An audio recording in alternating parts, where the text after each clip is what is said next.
ಬಹಳಷ್ಟು ಜನ ನಿಂತ್ಕೊಂಡು ಇವತ್ತಿನ ಈ ಒಂದು ಕಾರ್ಯಕ್ರಮವನ್ನು ನೋಡ್ತಿದ್ದಾರೆ. ಅವರೆಲ್ಲರಿಗೂ ಕೂಡ ಆವಾಗ್ಲಿಂದ ನಿಂತ್ಕೊಂಡು ಕೂತ್ಕೊಳ್ಳೋಕೆ ಜಾಗ ಸಿಗದೇನು ಕೂಡ ನಿಂತ್ಕೊಂಡು ನೋಡ್ತಿದ್ದವರಿಗೆ ಒಂದು ಜೋರಾದಂತ ಚಪ್ಪಾಳೆಯನ್ನು ಹೊಡೆಯುವ. ಜೋರಾಗಿ ಜೋರಾಗಿ ಜೋರಾಗಿ ಜೋರಾಗಿ. ಓಕೆ, ಎಷ್ಟು ಜನ ಇವತ್ತು ಈ ಕಾರ್ಯಕ್ರಮ ನೋಡೋದಕ್ಕೆ ಫಸ್ಟ್ ಟೈಮ್ ಬಂದಿದ್ದೀರಾ? ಮೋದಿ ಕೇರ್ ಬಗ್ಗೆ ತಿಳ್ಕೊಳ್ಳೋದಕ್ಕೆ first time. Very good. Wow, more than 60% ಜನ ಇದ್ದೀವಿ. ನಿಮ್ಮೆಲ್ಲರಿಗೂ ಕೂಡ ಈ ಒಂದು ಅದ್ಭುತವಾದಂತಹ ವ್ಯವಸ್ಥೆಗೆ ನಾನು ಹಾರ್ಟ್ಲಿ ವೆಲ್ಕಮ್ ಮಾಡ್ಕೊಳ್ತಾ ಇದ್ದೀನಿ. ಸೊ ಇಲ್ಲಿ ತನಕ ಮೋದಿ ಕೇರ್ ಬಗ್ಗೆ ತುಂಬಾ ಚೆನ್ನಾಗಿ ಪರಿಚಯ ಮಾಡಿದ್ರು. ಏನ್ ಅನ್ಸ್ತು ನಿಮ್ಮೆಲ್ಲರಿಗೂ? ಖುಷಿ ಅನ್ಸ್ತಾ? ಸೂಪರ್ ಅನ್ಸ್ತಾ? ಎಸ್. ಸರಿ, ನಾನು ಈ ಕಾರ್ಯಕ್ರಮಕ್ಕೆ ಬರಬೇಕಾದಾಗ ಆಲ್ಮೋಸ್ಟ್ 1-1.5 ಗಂಟೆ ಈ ಕಾರ್ಯಕ್ರಮ ಆಗೋಗಿತ್ತು. ನಾನು ಬಂದು ಕೂತ್ಕೊಂಡು ಈಗ ಕೇಳಿಸ್ಕೊಳ್ತಾ ಇದ್ದಿದ್ದು ದಿನಕರ್ ಸರ್ ಅವರ ಒಂದು ಟೆಸ್ಟಿಮೋನಿ, ಅವರ ಅನುಭವವನ್ನ ನಾನು ಕೇಳಿಸ್ಕೊಳ್ತಾ ಇದ್ದೆ. ಎಷ್ಟು ಜನಗಳಿಗೆ ದಿನಕರ್ ಸರ್ ಅವರ ಒಂದು ಸಕ್ಸಸ್ ಅನ್ನ ನೋಡಿದಾಗ ವಾವ್ ಅಂತ ಅನಿಸ್ತು, ಗ್ರೇಟ್ ಅಂತ ಅನಿಸ್ತು. ಆಬ್ವಿಯಸ್, ಯಾರೆಲ್ಲ ಕೂತ್ಕೊಂಡು ಕರೆಕ್ಟಾಗಿ ಕೇಳಿಸ್ಕೊಂಡಿದಾರೋ ಅವರೆಲ್ಲರಿಗೂ ಕೂಡ ವಾವ್ ಅಂತ ಅನ್ಸುತ್ತೆ. ಯಾಕೆ ಅಂತ ಹೇಳೋದಿದ್ರೆ, ಒಬ್ಬ SSLC ಫೇಲ್ ಆದಂತ ವ್ಯಕ್ತಿ, ಹೋಟೆಲ್ ಅಲ್ಲಿ ಕೆಲಸ ಮಾಡ್ಕೊಂಡಿರುವಂತ ವ್ಯಕ್ತಿ ಸರ್ ಮೋದಿಕೇರಿಗೆ ಜಾಯ್ನ್ ಆಗಿ 14-15 ವರ್ಷ. 15 ವರ್ಷದಲ್ಲಿ ನಾನು ಅಲ್ಲಿ ಪಕ್ಕದಲ್ಲಿ ಕೂತ್ಕೊಂಡಿರುವಂತ ಸೂರಜ್ ಜೊತೆ ಹೇಳ್ತಾ ಇದ್ದೆ, ಅವ್ರ ಸಕ್ಸಸ್ ಸ್ಟೋರಿನ ಒಂದು 4 ಫೋಟೋಸ್ನ ನಾವು ಇಲ್ಲಿ ಪ್ಲೇ ಮಾಡಬೇಕು ಅಂತ. ಯಾಕೆ ಗೊತ್ತಾ? ಒಂದು BMW ಕಾರ್, 11 ಫಾರಿನ್ ಟ್ರಿಪ್, 1.5 ಕೋಟಿ ಮನೆ, ತಿಂಗಳಿಗೆ ಹತ್ತತ್ರ ಹೈಯೆಸ್ಟ್ ಇನ್ಕಮ್ 7.5 ಲಕ್ಷ. ಇದು ಕೇವಲ 15 ವರ್ಷದ ಮೋದಿ ಕೇರ್ ಜರ್ನಿಯಲ್ಲಿ ಒಬ್ಬ SSLC ಫೇಲ್ ಆದಂತ ವ್ಯಕ್ತಿ ಸಾಕಷ್ಟು ಬೇರೆ ಬೇರೆ ಕೆಲಸ ಮಾಡಿಕೊಂಡು ಬಿಸ್ನೆಸ್ ಮಾಡಿ ಲಾಸ್ ಆಗಿ ಮೋದಿ ಕೇರಿಗೆ ಬಂದ ಮೇಲ್ಗಡೆ ಅಚೀವ್ ಮಾಡಿರುವಂತದ್ದು. ಇಷ್ಟು ಸಾಧನೆಯನ್ನ ಒಬ್ಬ SSLC ಫೇಲ್ ಆದಂತ ವ್ಯಕ್ತಿ ಮಾಡಬಹುದು ಅಂತ ಹೇಳೋದಿದ್ರೆ ಈ ಬಿಸ್ನೆಸ್ ನ ತಾಕತ್ ಏನಿರ್ಬೋದು ಅಂತ ನೀವು ಕೂತ್ಕೊಂಡು ಯೋಚನೆ ಮಾಡಿ.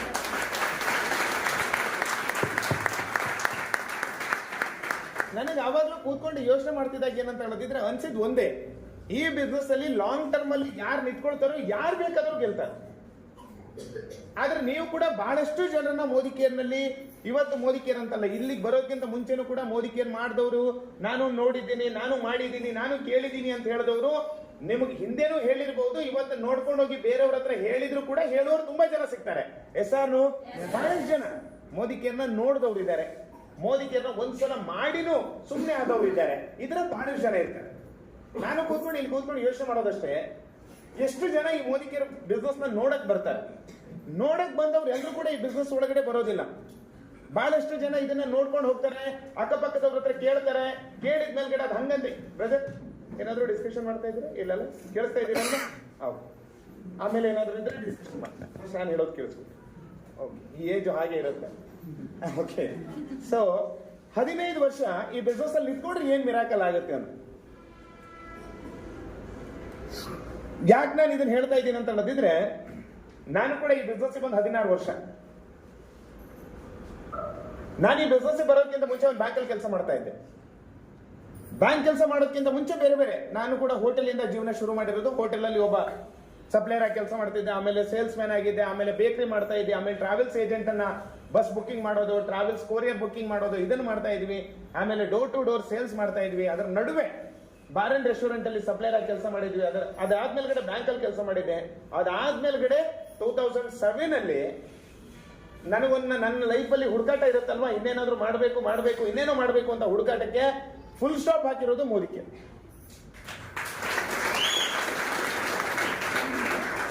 ಯಾಕಂತ ಹೇಳೋದಿದ್ರೆ ಮೋದಿ ಕೇರಿಗೆ ಬಂದ ಮೇಲ್ಗಡೆ ಗೊತ್ತಾಯ್ತು ಇಲ್ಲೆಲ್ಲವನ್ನ ಪಡ್ಕೋಬಹುದು ಅಂತ.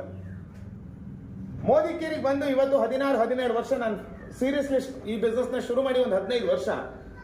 ಇವತ್ತು on and average Modi care business ಮೂಲಕ ತಿಂಗಳಿಗೆ 1 ಮಂತ್ ಅಲ್ಲಿ ಹೈಯೆಸ್ಟ್ ಚೆಕ್ ತಗೊಂಡಿರೋದು ನಾನು. ಕೋವಿಡ್ ಟೈಮ್ ಅಲ್ಲಿ ಮನೆಯಲ್ಲಿ ಇದ್ಕೊಂಡು ಕೂಡ 1 ತಿಂಗಳಲ್ಲಿ ಹೈಯೆಸ್ಟ್ ಚೆಕ್ ತಗೊಂಡಿರೋದು ಹತ್ತಿರ 20 ಲಕ್ಷ, 19,54,000 1 ತಿಂಗಳಲ್ಲಿ. ಸುಮಾರು 10-15 ದೇಶ ಫಾರಿನ್ ಟ್ರಿಪ್ ಮುಗಿಸ್ಕೊಂಡು ಬಂದ್ವಿ. ಬೈಕು, ಕಾರು, ಇವತ್ತು 1 ಕೋಟಿ ಕಾರ್ನ ಡ್ರೈವ್ ಮಾಡ್ತಾ ಇದ್ವಿ, ಫೋರ್ಷೆ ಕಾರ್ನ ಡ್ರೈವ್ ಮಾಡ್ತಾ ಇದ್ದೀನಿ. ಓಕೆ, ಸೊ ಟೀಮ್ ಅಲ್ಲಿ ಲಕ್ಷಾಂತರ ಜನ ಬಂದಿದ್ದಾರೆ. ಈ ತರ ದಿನಕರ್ ಸರ್ ತರ ತುಂಬಾ ಜನ ಇವತ್ತು ನಮ್ಮ ಬಿಸ್ನೆಸ್ ಅಲ್ಲಿ ಬಂದಿದ್ದಾರೆ. ಲೈಫ್ ಅನ್ನುವಂಥದ್ದು ಅದ್ಭುತವಾಗಿದೆ. ಕಳೆದ 15 ವರ್ಷದಲ್ಲಿ ನನ್ನ ಜೊತೆ ಬ್ಯಾಂಕಲ್ಲಿ ಕೆಲಸ ಮಾಡ್ತಿದ್ದವ್ರು ಇವತ್ತು ಕೂಡ ಬ್ಯಾಂಕಲ್ಲಿ ಕೆಲಸ ಮಾಡ್ತಿದ್ದಾರೆ. ಹೋಟೆಲ್ ಅಲ್ಲಿ ನನ್ನ ಜೊತೆ ಸಪ್ಲೈ ಮಾಡ್ತಿದ್ದವ್ರು ಇವತ್ತು ಕೂಡ ಅದೇ ಹೋಟೆಲ್ ಸಪ್ಲೈ ಮಾಡೋರು ಇವತ್ತು ಇದ್ದಾರೆ. ಅವ್ರು ಎಲ್ಲಿದ್ದಾರೋ ಅಲ್ಲೇ ಇದ್ದಾರೆ. ಅಫ್ಕೋರ್ಸ್ ಗ್ರೋತ್ ಆಗಿದ್ದಾರೆ, ಇಲ್ಲ ಅಂತಲ್ಲ. ಹೋಟೆಲ್ ಅಲ್ಲಿ ನನ್ನ ಜೊತೆ ಕೆಲಸ ಮಾಡ್ತಿದ್ದವರು ಆವಾಗ ಅಲ್ಲಿ ನಮ್ಗೆ 6,000 ರೂಪಾಯಿ ಸಂಬಳ ಕೊಡ್ತಾ ಇದ್ರು. ನನ್ನ ಜೊತೆಗಿದ್ದವ್ರಿಗೆ 6,000 ಸಂಬಳ ಸಿಗ್ತಾ ಇತ್ತು. ಇವತ್ತು ಅವ್ರ ಸಂಬಳ ಹತ್ತಿರ 22,000 ಆಗಿದೆ. ಟಿಪ್ಸ್ ದುಡಿತಿದ್ದಾರೆ.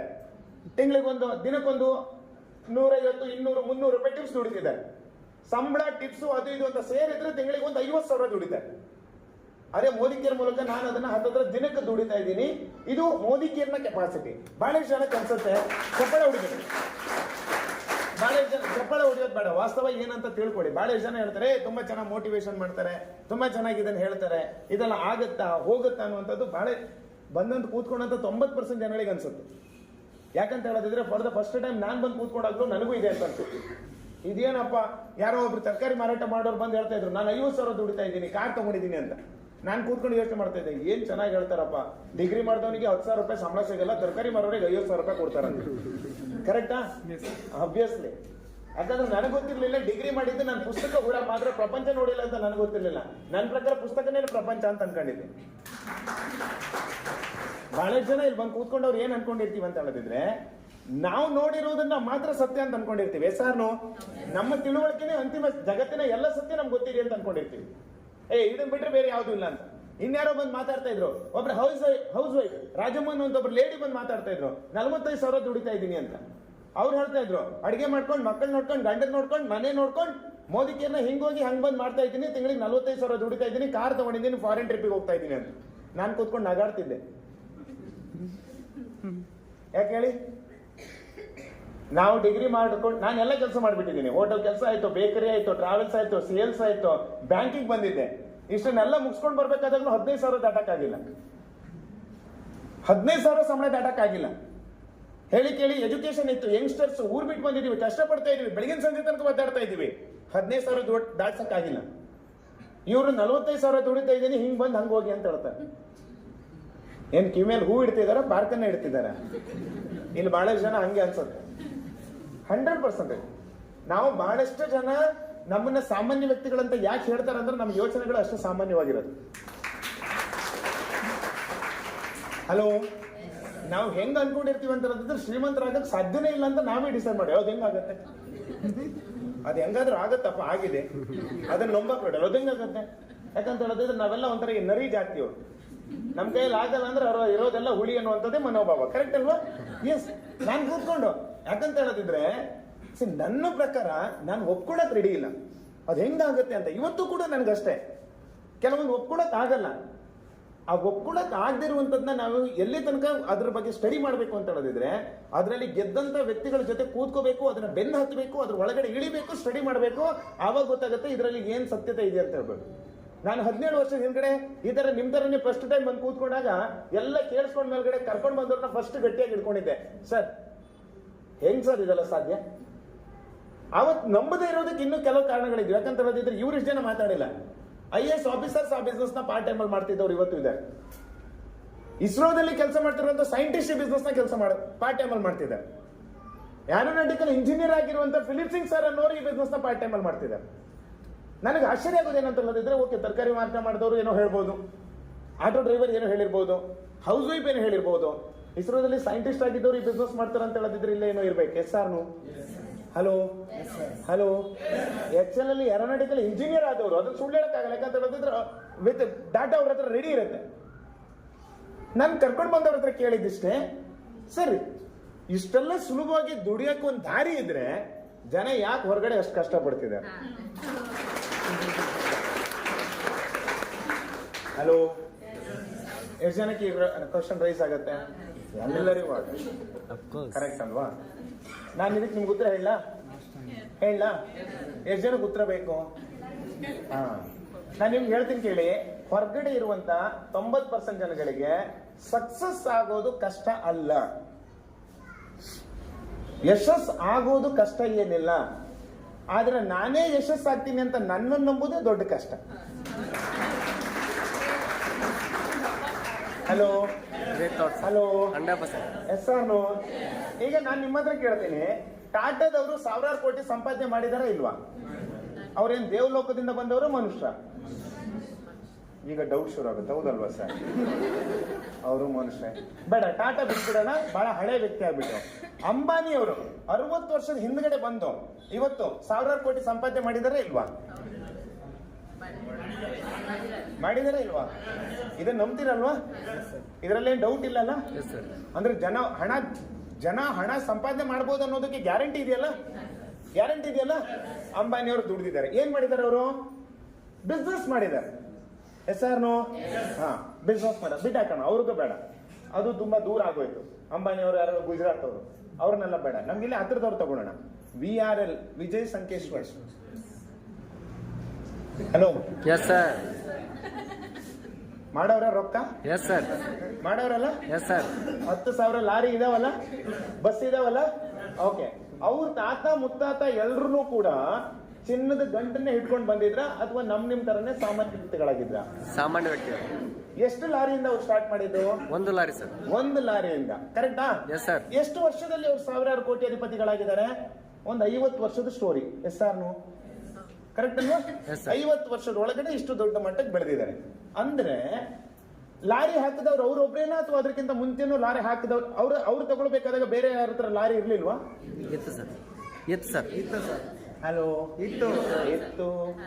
ಅಂಬಾನಿಯವ್ರು ಬಿಸ್ನೆಸ್ ಮಾಡೋದಕ್ಕಿಂತ ಮುಂಚೆ ಯಾರು ಬಿಸ್ನೆಸ್ ಮಾಡಿರ್ಲಿಲ್ವಾ? ಮಾಡಿದ್ರು. ಟಾಟಾದವ್ರು ಮಾಡೋದಕ್ಕಿಂತ ಮುಂಚೆ ಯಾರು ಬಿಸ್ನೆಸ್ ಮಾಡಿರ್ಲಿಲ್ವಾ? ಮಾಡಿದ್ರು. ಆದ್ರೆ ಅವ್ರು ಅಷ್ಟು ಮಾತ್ರ ಯೋಚನೆ ಮಾಡಿದ್ರು, ನಂದೊಂದು ಲಾರಿ, ನಂದೊಂದು ಮನೆ, ನಂದೊಂದು ಹೆಂಡತಿ, ನಂದೆರಡು ಮಕ್ಕಳು ಸಾಕು. ಹಲೋ. Yes or no? ಇದಕ್ಕೆ ಬಂದಿರೋದು ಇಷ್ಟೇ ಸಾಕು, ಇಷ್ಟೇ ಸಾಕು, ಇಷ್ಟೇ ಸಾಕು, ಇಷ್ಟೇ ಸಾಕು. ಇವ್ರು ಯೋಚನೆ ಮಾಡಿದ್ರು, 1 ಲಾರಿ ಇರೋದು 2 ಯಾಕೆ ಮಾಡಬಾರ್ದು? 2, 4 ಯಾಕೆ ಮಾಡಬಾರ್ದು? 4 ಮಾಡಿದ್ಮೇಲೆ ಗೊತ್ತಾಗಿತ್ತು 4 ಓಡ್ತವೆ, ನಾನಿಲ್ಲ ಅಂದ್ರೂ 3 ಜನ ಡ್ರೈವರ್ ಓಡಿಸ್ತಾರಂತ ಗೊತ್ತಾಗಿತ್ತು. ಎಷ್ಟಾರು? ಆಮೇಲೆ ಎಷ್ಟಾಯ್ತು? 8 ಆಯ್ತು. ಒಂದೇ ರಾತ್ರಿ ಆಗಿರೋದಲ್ಲ, ನಿಧಾನವಾಗಿ ಹನಿ ಗೂಡಿನೇ ತೆನೆ ಗೂಡಿದ್ರೇನೆ ಬಳ್ಳ ಆಗಿರೋದು, ರಾಶಿ ಆಗಿರುವಂತದ್ದು. ಇವತ್ತಷ್ಟು 1000 ಕೋಟಿ ಮಾಡಿದೆ. ನನ್ನನ್ನು ಕರ್ಕೊಂಡು ಬಂದಂತ ವ್ಯಕ್ತಿಗಳು ಹೇಳಿದ್ರು, ಸಂತೋಷ್ ನೀನು ಒಬ್ಬನೇ ಕೆಲಸ ಮಾಡಿದ್ರೆ ಎಷ್ಟು ದುಡಿಬಹುದು ಅಂತ ಕೇಳಿದ್ರು. ನಾನು ಹೇಳಿದೆ 1200 ರೂಪಾಯಿಂದ 15,000 ಬರೋಷ್ಟೊತ್ತಿಗೆ ಸಾಕಾಗಿದೆ ಸರ್. ಕರೆಕ್ಟ್ ಅಲ್ವಾ? ತುಂಬಾ ಕಷ್ಟ ಪಡ್ತಾ ಇದ್ದೀನಿ, ಆದ್ರೆ 15,000 ಮೇಲೆ ದಾಟಂಗಿಲ್ಲ. ಇಲ್ಲೂ ಬಹಳ ಜನ ಹಂಗೆ ಇರ್ತಂತಾರೆ, ನಾನು ಕಷ್ಟ ಪಡ್ತಾ ಇದ್ದೀನಿ, 20,000 ಮೇಲೆ ದಾಟಂಗಿಲ್ಲ. S or no? ಯಾಕೆ ಹೇಳ್ರಿ? ನೀವು ಒಬ್ಬರೇ ದುಡಿತಾ ಇದ್ದೀರಿ. Yes or no? ಓಕೆ. ಈಗ ನಾನು ನಿಮ್ಮ ಹತ್ರ ಕೇಳ್ತೀನಿ, ನಿಮ್ಮ ಹತ್ರ ಒಂದು ಶಾಪ್ ಇದೆ, ಒಂದು ಫ್ಯಾಕ್ಟ್ರಿ ಇದೆ. ಈ ಫ್ಯಾಕ್ಟ್ರಿನ ನೀವು ವಸ್ತುಗಳನ್ನು ತಯಾರು ಮಾಡಿದ್ರಿ. ಒಂದು ಸಣ್ಣ ಅಂಗಡಿ, ಫಸ್ಟಿಗೆ ಒಂದು ಸಣ್ಣ ಬಿಸ್ನೆಸ್ ಶುರು ಮಾಡಿದ್ರಿ.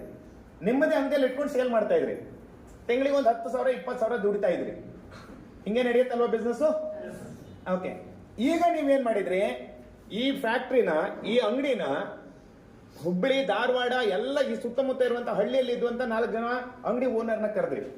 ನೋಡಪ್ಪ, ನನ್ನ ಪೇಸ್ಟ್ ಅನ್ನ ನಿಮ್ಮ ಅಂಗಡಿಯಲ್ಲಿ ಇಟ್ಟು ಮಾರಾಟ ಮಾಡ್ರಿ. ಇದರಲ್ಲಿ ಬರುವಂತ 5 ರೂಪಾಯಿ ಲಾಭದಲ್ಲಿ 3 ರೂಪಾಯಿ ನೀವು ಇಟ್ಕೊಡ್ರಿ, 2 ರೂಪಾಯಿ ನನಗೆ ಕೊಡ್ರಿ ಅಂತ ಹೇಳ್ರಿ. ಹಲೋ. ಈಗ ನೀವು ಹಳಿಯಾಳಕ್ಕೆ ಹೋಗ್ಬೇಕಾ? ಬೇಡ. ಹಳಿಯಾಳದಲ್ಲಿ ಇದು ಮಾರಾಟ ಆಗುತ್ತೆ. ಮಾರಾಟ ಮಾಡಿದವ್ರಿಗೆ 3 ರೂಪಾಯಿ ಸಿಗುತ್ತೆ, ಆದ್ರೆ ಅದರಲ್ಲಿ ನಿಮ್ಗೆ ಬರೀ 1 ರೂಪಾಯಿ ಲಾಭ ಸಿಗಲಿ. ಒಂದ್ ಅಂಗಡಿ ಇಟ್ಕೊಂಡು 10,000 ದುಡಿತಾ ಇದ್ರಿ. ಅದೇ ಅಂಗಡಿ ಇರುವಂತನ್ನ 100 ಅಂಗಡಿ ಆದ್ರೆ ಒಂದೊಂದು ಅಂಗಡಿಯಲ್ಲಿ 100 ರೂಪಾಯಿ ಬರಕ್ ಶುರು ಆದ್ರೆ ನಿಮ್ ಲಾಭ ಎಷ್ಟಾಗತ್ತೆ? ಹಾಗಾಗಿ ಎಷ್ಟೋ ಜನಗಳಿಗೆ ಇಲ್ಲಿ ಬಂದು ಕೂತ್ಕೊಂಡವರು ಫಸ್ಟ್ ಆಫ್ ಆಲ್ ಬಿಸ್ನೆಸ್ ಮಾಡುವಂತ ವ್ಯಕ್ತಿಗಳೇ ಬರೋದಿಲ್ಲ. ನಾವಿಲ್ಲಿ ಬಂದು ಕರೆದು ಕೂರ್ಸೋರು ಯಾವ ತರದವ್ರು ಇರ್ತಾರಂತ ಇಲ್ಲಿ ಬಂದವ್ರು ಕೂಡ, ಸರ್ ಒಂದು 5,000 ದುಡಿಯೋದು ಹೆಂಗಂತ ಹೇಳ್ಕೊಡ್ರಿ, 10,000 ದುಡಿಯೋದು ಹೆಂಗಂತ ಹೇಳ್ಕೊಡ್ರಿ. ಅರ್ಜೆಂಟ್ ಒಂದು 10,000 ದುಡಿಬೇಕು ಅನ್ನುವಂತ ಟೆನ್ಷನ್ ಇಂದಿದ್ದವರು ಇಲ್ಲಿ ಬಂದು ಕೂತ್ಕೊಂಡಿರ್ತಾರೆ ತುಂಬಾ ಜನ, ಇನ್ಕ್ಲೂಡಿಂಗ್ ನನ್ನನ್ನು ಸೇರಿ. ನಾವೇನಾದ್ರೂ ನಿಮ್ಗೆ ಲಕ್ಷಗಟ್ಲೆ ಮಾತಾಡಿದ್ರೆ ನಿಮ್ ತಲೆ ಒಳಗಡೆ ಅಲ್ಲ, ಇಲ್ಲಿ ಹೇಳಿರೋದೆಲ್ಲ ಸುಳ್ಳು ಅಂತ ಅನ್ಕೊಂಡು ನಾವು ಹೋಗ್ಬಿಡ್ತೀವಿ. ಯಾಕಂತ ಹೇಳಿದ್ರೆ ನಮಗೆ ಅರ್ಜೆಂಟ್ ಆಗಿ ಬೇಕಾಗಿರೋದು 5,000 ಮಾತ್ರ. Yes or no? ಈಗ ಪ್ರಾಬ್ಲಮ್ ಇದ್ದವ್ರ ಹತ್ರ ಬಂದು ಏನ್ ಕೇಳಿದ್ರೆ ಲಕ್ಷ ಅಂತ ಹೇಳಿ, ಅಪ್ಪ ಮೊದಲು ಊಟಕ್ಕೆ ಹಾಕು, ಆಮೇಲೆ ಲಕ್ಷ ಮಾತಾಡ. S or no? ಫಸ್ಟ್ 500 ರೂಪಾಯಿ ದುಡಿಯೋದು ಹೆಂಗಂತ ಹೇಳೋ, ಆಮೇಲೆ ನಾವು ಲಕ್ಷ ಮಾತಾಡೋಣ. ಕರೆಕ್ಟಾ? ಎಸ್. ಡಿಯರ್ ಲೀಡರ್ಸ್, ತುಂಬಾ ಜನ ಇಲ್ಲಿ ಇದ್ದವ್ರಿಗೆ ನಾನು ಹೇಳ್ತೀನಿ, ಇಲ್ಲಿ ಬಂದವರಿಗೆ ನಾವು 20 ಲಕ್ಷ ದುಡಿಯೋದು, 10 ಲಕ್ಷ ದುಡಿಯೋದು ಇದನ್ನ ಹೇಳಕ್ ಹೋಗ್ಬೇಡ್ರಿ. ನಾಳೆ ಬೆಳಿಗ್ಗೆ ನಿಮ್ ಮನೇಲಿ ಇದ್ಕೊಂಡ್ರೆ 50 ರೂಪಾಯಿ ದುಡಿಯೋದು ಹೆಂಗಂತ ಹೇಳ್ಕೊಡ್ರಿ. ಆಮೇಲೆ ಅದು 50, 500 ಆಗುತ್ತೆ, 5,000 ಆಗುತ್ತೆ, 50,000 ಆಗುತ್ತೆ, 5 ಲಕ್ಷ ಆಗುತ್ತೆ. ಅರ್ಥ ಆಗ್ತಿದ್ಯಾ? ಅರ್ಥ ಆಗ್ತಿದ್ಯಾ? ಈಗ ನಾನು ನಿಮ್ಮ ಹತ್ರ ಕೇಳ್ತೀನಿ, ಎಷ್ಟು ಜನಗಳಿಗೆ ಈಗ ನಿಮ್ಗೆ ಅರ್ಥ ಆಗ್ತಾ ಇದೆ ಸರ್, ಸ್ವಲ್ಪ ಬುದ್ಧಿವಂತಿಕೆ ಇದ್ರೂ ದುಡ್ಡು ಮಾಡ್ಬೋದು ಅಂತ ಎಷ್ಟು ಜನಕ್ಕೆ ಈಗ ನಂಬಿಕೆ ಬರ್ತಾ ಇದೆ ನಿಮ್ಮ ಮೇಲ್ಗಡೆ? ಹಬ್ಬ, ಕೆಲವರಿಗಂತೂ ಬರೋಕ್ ಶುರುವಾಗಿ. ನನಗೆ 90% ಟೈಮ್ ಹೇಳ್ತೀನಿ, ತುಂಬಾ ಜನ ನಮಗ್ ಮಾಡಕ್ ಆಗಲ್ಲ ಅಂತ ಹೇಳಿದ್ರೆ ಬಿಸ್ನೆಸ್ ಸರಿ ಇಲ್ಲ ಅಂತ ಅನ್ಕೊಂಡ್ಬಿಡ್ತಾರೆ. ಕರೆಕ್ಟ್ ಅಲ್ವಾ? ನಾವು ಸ್ಕೂಲಲ್ಲಿ ಫೇಲ್ ಆದ್ರೆ ಏನ್ ಹೇಳ್ತೀವಿ ಹೇಳ್ರಿ? ನಾನು ಓದಿಲ್ಲ ಅಂತ ಹೇಳ್ತೀವಿ, ಮಾಸ್ಟರ್ ಸರಿ ಇಲ್ಲ ಅಂತ ಹೇಳ್ತೀವಿ. ಮಾಸ್ಟರ್ ಸರಿ ಇಲ್ಲ, ಸ್ಕೂಲ್ ಸರಿ ಇಲ್ಲ. ನಾನು ಎಷ್ಟು ಕಷ್ಟಪಟ್ಟು ಓದಿದ್ದೀನಿ ಅಂತ ಹೇಳೋದಿದ್ರೆ, ಹಿಂಗೆಲ್ಲ ಓದಿ ಓದಿ ಓದಿ ತಲೆಗೆ ಹೋಗಿಲ್ಲ ಅಂತ ಮಲ್ಕೋಬೇಕಾದಾಗ ಹಿಂಗೂ ಇಟ್ಕೊಂಡ್ ಮಲಗಿದ್ದೆ. ಏನ್ ಮಾಡಿದ್ರು ಹೋಗಿಲ್ಲ, ಯಾಕಂದ್ರೆ ನಮ್ಮ ಮಾಸ್ಟರ್ ಸರಿಯಾಗಿ ಹೇಳ್ಕೊಟ್ರೆ. ನಮಗೆ ಸಹಜವಾಗಿ ಬೇರೆಯವ್ರ ಮೇಲ್ಗಡೆ ನಮ್ಮ ತಪ್ಪನ್ನ ಬ್ಲೇಮ್ ಮಾಡೋದು ನಮ್ಮ ಜನ್ಮಜಾತವಾಗಿ ಬಂದಿರುವಂತ ಒಂದು ಬುದ್ಧಿ. ಕರೆಕ್ಟ್ ಅಲ್ವಾ? ಬಟ್ ಅದರಿಂದ ಲಾಭ ಏನಿದೆ? ಒಂದ್ ಸಮಾಧಾನ ಅಷ್ಟೇ.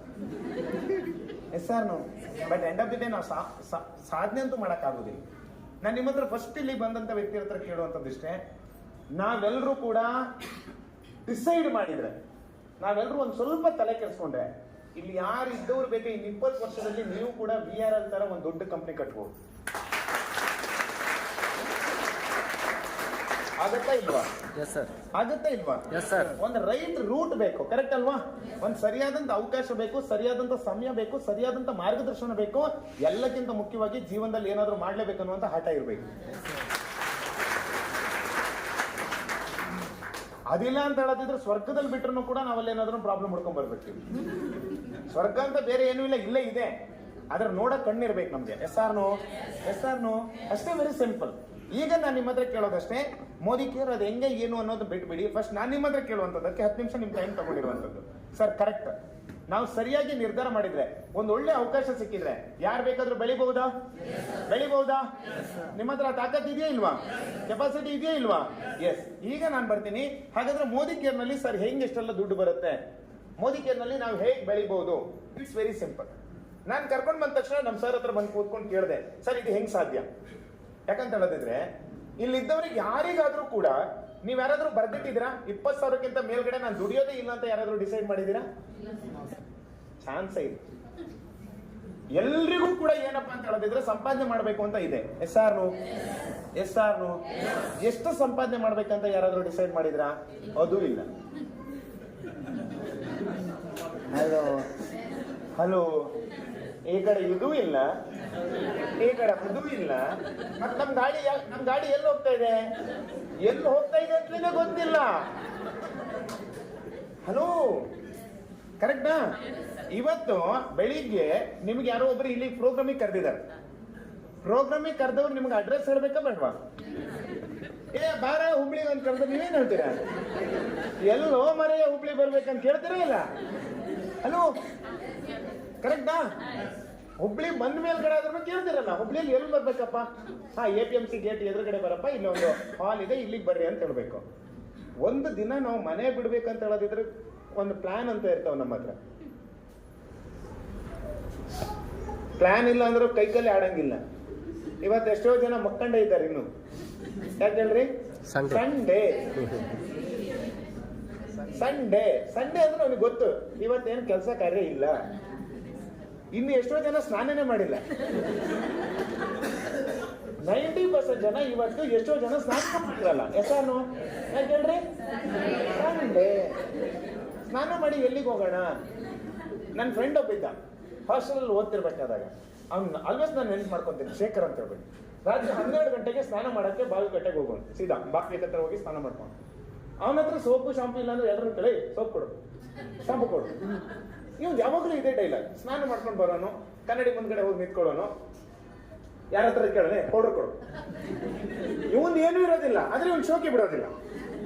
ಆಮೇಲೆ ಯಾರ ಹತ್ರ ಕೀ ನಾವು ಕೇಳೋದು, ಶೇಖರ ಎಲ್ಲಿ ಹೋಗ್ತಿದ್ಯಾ, ಏನ್ ಕತೆ ರಾತ್ರಿ ಮಲ್ಕೊಳಕ್ ಹೋಗ್ತಾ ಇದ್ದೀವಿ. ಹೆಂಗ ಕೋಪ ಬರ್ಬೇಕು ಹೇಳ್ರಿ? ಕರೆಕ್ಟ್. ಈಗ ಮಲ್ಕೊಳಕ್ ಹೋಗೋವನಿಗೆ ಸ್ನಾನ ಯಾಕೆ ಮಾಡ್ಬೇಕು ಅದು ಬೇರೆ. ಬೆಳಿಗ್ಗೆ ಮಾಡಿಲ್ಲ ಸ್ನಾನ ಮಾಡ್ಲಿ, ಓಕೆ. ಮೇಕಪ್ ಯಾಕೆ ಮಾಡ್ಕೋಬೇಕು? ಸರ್ ನಾನು ಕೇಳ್ತಾ ಇದ್ದೆ, ಅಲ್ಲಪ್ಪ ಮತ್ತೆಲ್ಲ ಮೇಕಪ್ ಎಲ್ಲ ಮಾಡ್ಕೊಂಡು ಡ್ರೆಸ್ ಎಲ್ಲ ಚೆನ್ನಾಗಿ ಮಾಡ್ಕೊಂಡಿದ್ಯಾ, ನಿಮ್ಗೆ ಗೊತ್ತಾಗಲ್ಲ. ಅಲ್ಲ ಮಲ್ಲಿಗೆ ಮತ್ತೇನಾದ್ರು ಎದ್ದು ಹೋಗೋ ಪ್ಲಾನ್ ಏನಿಲ್ಲ, ಮಲ್ತೀನಿ. ಯಾವ ಲೆಕ್ಕದಲ್ಲೂ ನಮ್ಮ ಲೆಕ್ಕಕ್ಕೆ ಸಿಗಂಗಿಲ್ಲ.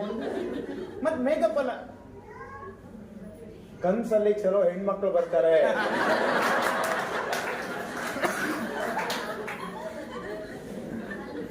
ನಾವು ಯಾವ ಲೆವೆಲ್ಗೆ ರೆಡಿ ಆಗಿರ್ಬೇಕು ಅಂತ ಹೇಳೋದಿದ್ರು ಮಲ್ಕೊಂಡಾಗ್ನೂ ಕೂಡ ಪ್ರಿಪೇರ್ ಆಗಿರ್ಬೇಕು.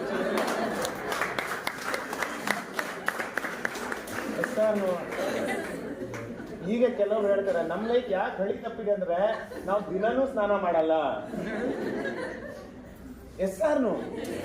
ನನಗೆ ಆವತ್ತು ಅದು ಜಸ್ಟ್ ಜೋಕ್ ಆಗಿತ್ತು. ಬಟ್ ಇವತ್ತು ನಾನು ನೆನ್ಸ್ಕೊಂಡೋದಿದ್ರೆ ಅವನಿಗೆ ನಾನು ಸೆಲ್ಯೂಟ್ ಹೊಡಿತೇನೆ. ಯಾಕಂದ್ರೆ ಇಟ್ಸ್ ಮೇ ಬಿ ಫನ್. ಅವ್ನು ಹೇಳಿರೋದು ಫನ್ ಆಗಿರ್ಬೋದು, ಆದ್ರೆ ಎಷ್ಟು ಅರ್ಥ ಇದೆ ನೋಡಿ. ಅವ್ನು ಎಷ್ಟು ಚೆನ್ನಾಗಿ ಹೇಳ್ದಂದ್ರೆ ನಾನು ರೆಡಿ ಆಗಿರ್ಬೇಕು ಯಾವಾಗ್ಲೂ. ಯಾರಿಗೂ ಗೊತ್ತು ಮಲ್ಕೊಂಡಾಗ ಒಳ್ಳೆ ಹುಡುಗಿ ಬಂದ್ಬಿಟ್ರೆ ಕನ್ಸಲ್ಲಿ. That's maybe comedy, but reality ಹೌದಾ ಅಲ್ವಾ? Yes sir. ಅಂದ್ರೆ ಸಿದ್ಧತೆ ನಮ್ಮ ಹತ್ರ ಎಷ್ಟು ಚೆನ್ನಾಗಿರ್ಬೇಕು. ನಾನು ನಿಮ್ಮ ಹತ್ರ ಕೇಳ್ತೀನಿ, ನಾವು ಲೈಫಲ್ಲಿ ಇಷ್ಟೇ ದುಡಿಬೇಕು ಅಂತ ಯಾರಾದ್ರೂ ಡಿಸೈಡ್ ಮಾಡಿದ್ರ?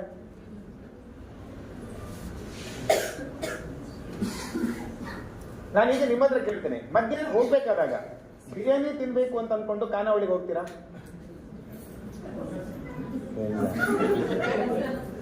ಬಿರಿಯಾನಿ ತಿನ್ಬೇಕಂತ ಡಿಸೈಡ್ ಮಾಡಿದ್ರೆ ಖಾನಾವಳಿ ಕಾಣಿಸೋದೇ ಇಲ್ಲ. Yes or no? ಖಾನಾವಳಿಯಲ್ಲಿ ಹೋಗಿ ರೊಟ್ಟಿ ಪಲ್ಯ ತಿನ್ಬೇಕು ಅಂತ ಡಿಸೈಡ್ ಮಾಡಿದ್ರೆ ಬಿರಿಯಾನಿ ಹೋಟ್ಲ ಕಾಣಿಸ್ತಾವ? ನಿಮ್ಗೇನ್ ಕಾಣಿಸುತ್ತೆ? ಖಾನಾವಳಿನೇ ಹುಡ್ಕಕ್ ಶುರು ಮಾಡಿ. ಬಹಳಷ್ಟು ಜನ ನಮ್ಮ ಲೈಫಲ್ಲಿ ನಮ್ಗೆ ಏನ್ ಬೇಕು ಅಂತ ಡಿಸೈಡ್ ಮಾಡಿ. ಇನ್ನ 60% ಜನ ಏನಾದ್ರೂ ಸಿಗುತ್ತಂತ ಯಾರಾದ್ರೂ ಬಂದು ಹೇಳಿದ್ರೆ ಅವ್ರ ಮೇಲ್ಗಡೆನೆ ನಾವು ಡೌಟ್ ಪಡಕ್ ಶುರು ಮಾಡ್ತೀವಿ. ಅದು ಹೆಂಗ್ ಸಿಗತ್ತೆ, ಅದು ಎಲ್ಲಿಂದ ಬರುತ್ತೆ, ಹೆಂಗ್ ಸಿಗತ್ತೆ, ಇದನ್ನ ಹೇಳಕ್ ಶುರು ಮಾಡ್ತೀವಿ. ಒಂದು ಸ್ಟೆಪ್ ಮುಂದ್ಗಡೆ ಬಂದು ಹೌದಾ ನಿನಗ್ ಸಿಕ್ಕಿದ್ಯಾ, ಅದು ಹೆಂಗ್ ಸಿಕ್ತು ಅಂತ ತಿಳ್ಕೊಳಕ್ ನಾವು ಬರೋದು.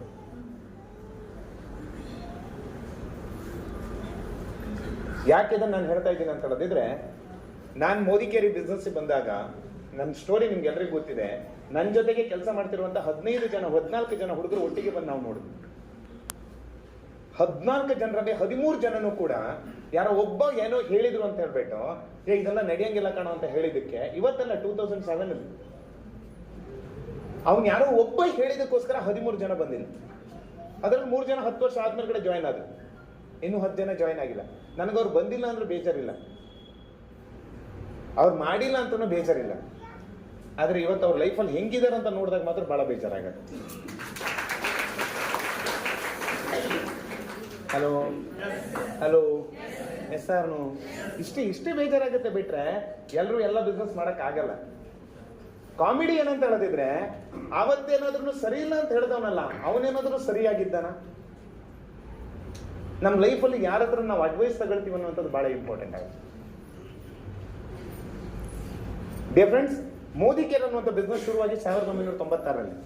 ಇಲ್ಲಿ ಯಾರಾದ್ರೂ ಬಹಳ ನಿಮ್ಗೇನಾದ್ರೂ ಡೌಟ್ ಅಥವಾ ಕ್ವಶನ್ಸ್ ಅಥವಾ ಹೆಂಗ್ ಸರ್ ಅನ್ನೋಂಗಿದ್ರೆ ನಾನು ನಿಮ್ಗೆ ಹೇಳ್ತೀನಿ. 1996ರಲ್ಲಿ ಈ ಬಿಸ್ನೆಸ್ ಶುರುವಾಗುತ್ತೆ. ಈ ಬಿಸ್ನೆಸ್ ನ ಶುರು ಮಾಡಿರುವಂತ ಉದ್ದೇಶ ಏನ್ ಗೊತ್ತಾ? ನಮ್ಮ ದೇಶದಲ್ಲಿ 106 ಕೋಟಿ ಜನಸಂಖ್ಯೆ ಇದ್ದಾರೆ. ನಿಮ್ಗೆಲ್ರಿಗೂ ಕೂಡ ಗೊತ್ತಿದ್ದಾಗೇನೆ ಇಲ್ಲಿ ಈ ವ್ಯವಸ್ಥೆಯಲ್ಲಿ ಏನಪ್ಪಾ ಅಂತ ಹೇಳಿದ್ರೆ, ಹಣ ಇದ್ದವ್ರು ಹಣ ಮಾಡ್ತಿರ್ತಾರೆ, ಕಷ್ಟಪಡೋರು ಕಷ್ಟಪಡ್ತಾನೆ ಇರ್ತಾರೆ. Yes or no? ಎಸ್. ಬಹಳ ಮುಖ್ಯವಾದಂತ ಒಂದು ಕಾರಣ ನಾವೇನ್ ಹೇಳ್ತೀವಿ, ನನಗೂ ಏನೋ ಮಾಡ್ಬೇಕಂತ ಇತ್ತು ಆದ್ರೆ ನಂಗೆ ಸಪೋರ್ಟ್ ಮಾಡೋರಿಲ್ಲ ಅನ್ನುವಂಥದ್ದು ನಾವು ಫಸ್ಟ್ ಬಾಯಿ ಬಂದ ತಕ್ಷಣ ಫಸ್ಟ್ ಹೇಳೋದು ಏನ್ ಹೇಳಿ, ನನಗೂ ಏನಾದ್ರೂ ಮಾಡ್ಬೇಕಂತ ಇದೆ ಆದ್ರೆ ನನಗೆ ಸಪೋರ್ಟ್ ಮಾಡುವರು yes or no? Yes or no? ನನಗೂ ಬಿಸ್ನೆಸ್ ಮಾಡ್ಬೇಕಂತ ಆಸೆ ಇದೆ ಆದ್ರೆ ಬಂಡವಾಳ ಹಾಕೋರು ಯಾರು ಇಲ್ಲ.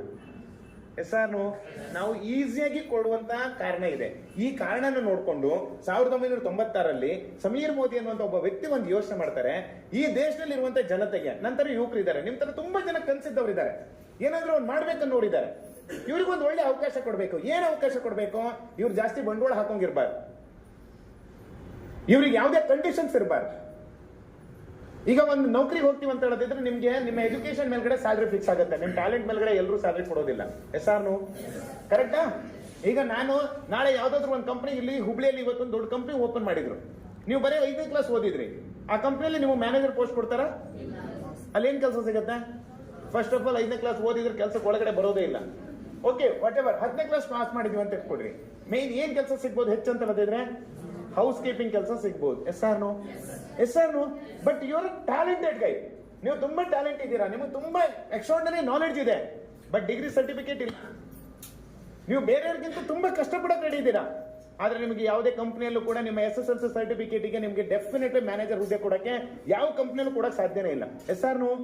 ಎಸ್. ಎಷ್ಟೋ ಜನಗಳಿಗೆ ಹಠ ಇದೆ, ಎಷ್ಟೋ ಜನಗಳಿಗೆ ಜೀವನದಲ್ಲಿ ಏನೋ ಮಾಡ್ಬೇಕು ಅಂತ ಒಂದು ಛಲ ಇದೆ, ಬಟ್ ಅವಕಾಶಗಳು ಸರಿಯಾಗಿ ಸಿಗಲ್ಲ.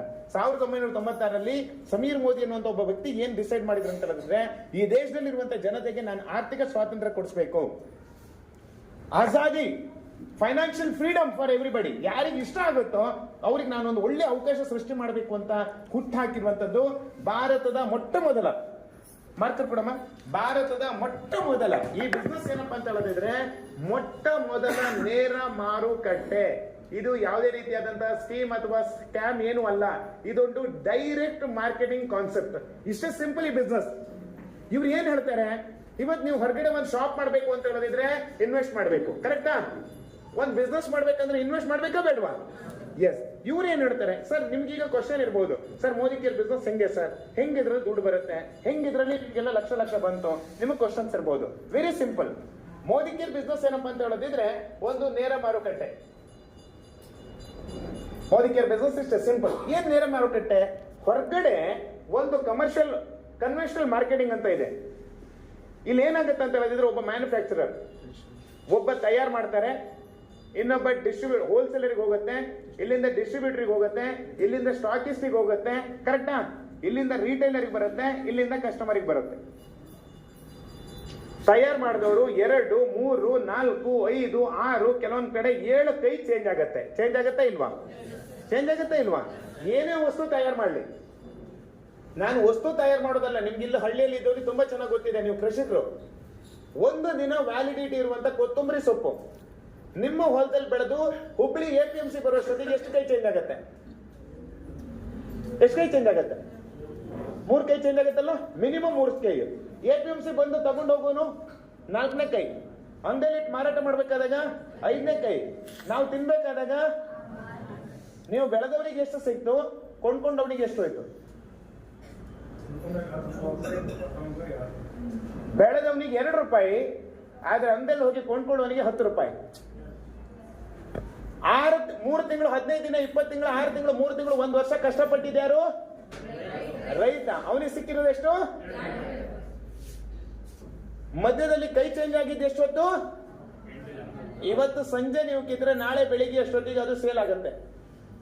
24 ಗಂಟೆಯಲ್ಲಿ 8 ರೂಪಾಯಿ ಅನ್ನುವಂಥದ್ದು ಮಧ್ಯವರ್ತಿಗಳಿಗೆ ಹೋಗುತ್ತೆ. ಹಲೋ ಹಲೋ, ಸತ್ಯ ಅರ್ಥ ಮಾಡ್ಕೊಳ್ಳೋಣ ಸರ್. ಇದೇನ್ ಬಿಸ್ನೆಸ್ ಅಂತ ಇದು ಅರ್ಥ ಆದ್ರೆ ನಾಳೆಯಿಂದ ನೀವೆಲ್ಲರೂ ನೆಟ್ಟಗೆ ಆಗ್ಬಿಟ್ರೆ ಲೈಫ್ ಎಲ್ಲರಿಗೂ ಚೇಂಜ್ ಆಗ್ಬಿಡುತ್ತೆ. ಈ ತರ ಒಂದು ವ್ಯವಸ್ಥೆ ಇದೆ, ಇದು conventional marketing. Modi care simple. Modi care ಅನ್ನುವಂತ ಕಂಪನಿ ಇದೆ, ಇಲ್ಲಿ ಯಾವುದೇ ರೀತಿಯಾದಂತಹ ಹೋಲ್ಸೇಲರ್ ಇಲ್ಲ, ಡಿಸ್ಟ್ರಿಬ್ಯೂಟರ್ ಇಲ್ಲ, ಸ್ಟಾಕಿಸ್ಟ್ ಇಲ್ಲ, ರಿಟೈಲರ್ ಇಲ್ಲ, ಅಡ್ವರ್ಟೈಸ್ಮೆಂಟ್ ಇಲ್ಲ, ಟಿವಿ ಇಲ್ಲ, ಪೇಪರ್ ಇಲ್ಲ. 27 ವರ್ಷ ಆದ್ರೂ ಕೂಡ ಯಾವ ಟಿವಿಯಲ್ಲೂ ಮೋದಿ ಕೇರ್ನಲ್ಲಿ ನೀವು ನೋಡಕ್ ಸಾಧ್ಯ ಇಲ್ಲ. ಯಾವ ಶಾರುಖ್ ಖಾನ್ ಇಲ್ಲ, ಯಾವ ಸಲ್ಮಾನ್ ಖಾನ್ ಇಲ್ಲ, ಯಾವ ಐಶ್ವರ್ಯ ರೈ ಇಲ್ಲ, ಯಾವ ಉಪೇಂದ್ರ ಇಲ್ಲ, ಯಾವ ದರ್ಶನ್ ಇಲ್ಲ, ಯಾವ ಸುದೀಪ್ ಇಲ್ಲ, ಯಾವ ಯಶ್ ಇಲ್ಲ. ಇವ್ರೇನ್ ಹೇಳ್ತಾರೆ ಗೊತ್ತಾ, ನಿಮ್ ಮನೆಗೆ ಬೇಕಾಗಿರುವಂತ ಪೇಸ್ಟ್ ಅನ್ನ ನಾನ್ ತಯಾರು ಮಾಡ್ಕೊಡ್ತೀನಿ, ನೀವು ಡೈರೆಕ್ಟ್ ಇದು ಮೋದಿ ಕೇರ್ ಕಂಪನಿಗೆ ಬನ್ನಿ ಸರ್. ಮೋದಿ ಕೇರ್ ಕಂಪನಿಯಿಂದ ನೇರವಾಗಿ ಗ್ರಾಹಕರಿಗೆ, ಕಂಪನಿಯಿಂದ ನೇರವಾಗಿ ಗ್ರಾಹಕರಿಗೆ ಕೊಡುವಂತ ವ್ಯವಸ್ಥೆನೆ ಡೈರೆಕ್ಟ್ ಮಾರ್ಕೆಟಿಂಗ್ ಅಂತ ಕರಿತೀವಿ. ಇಷ್ಟೇ.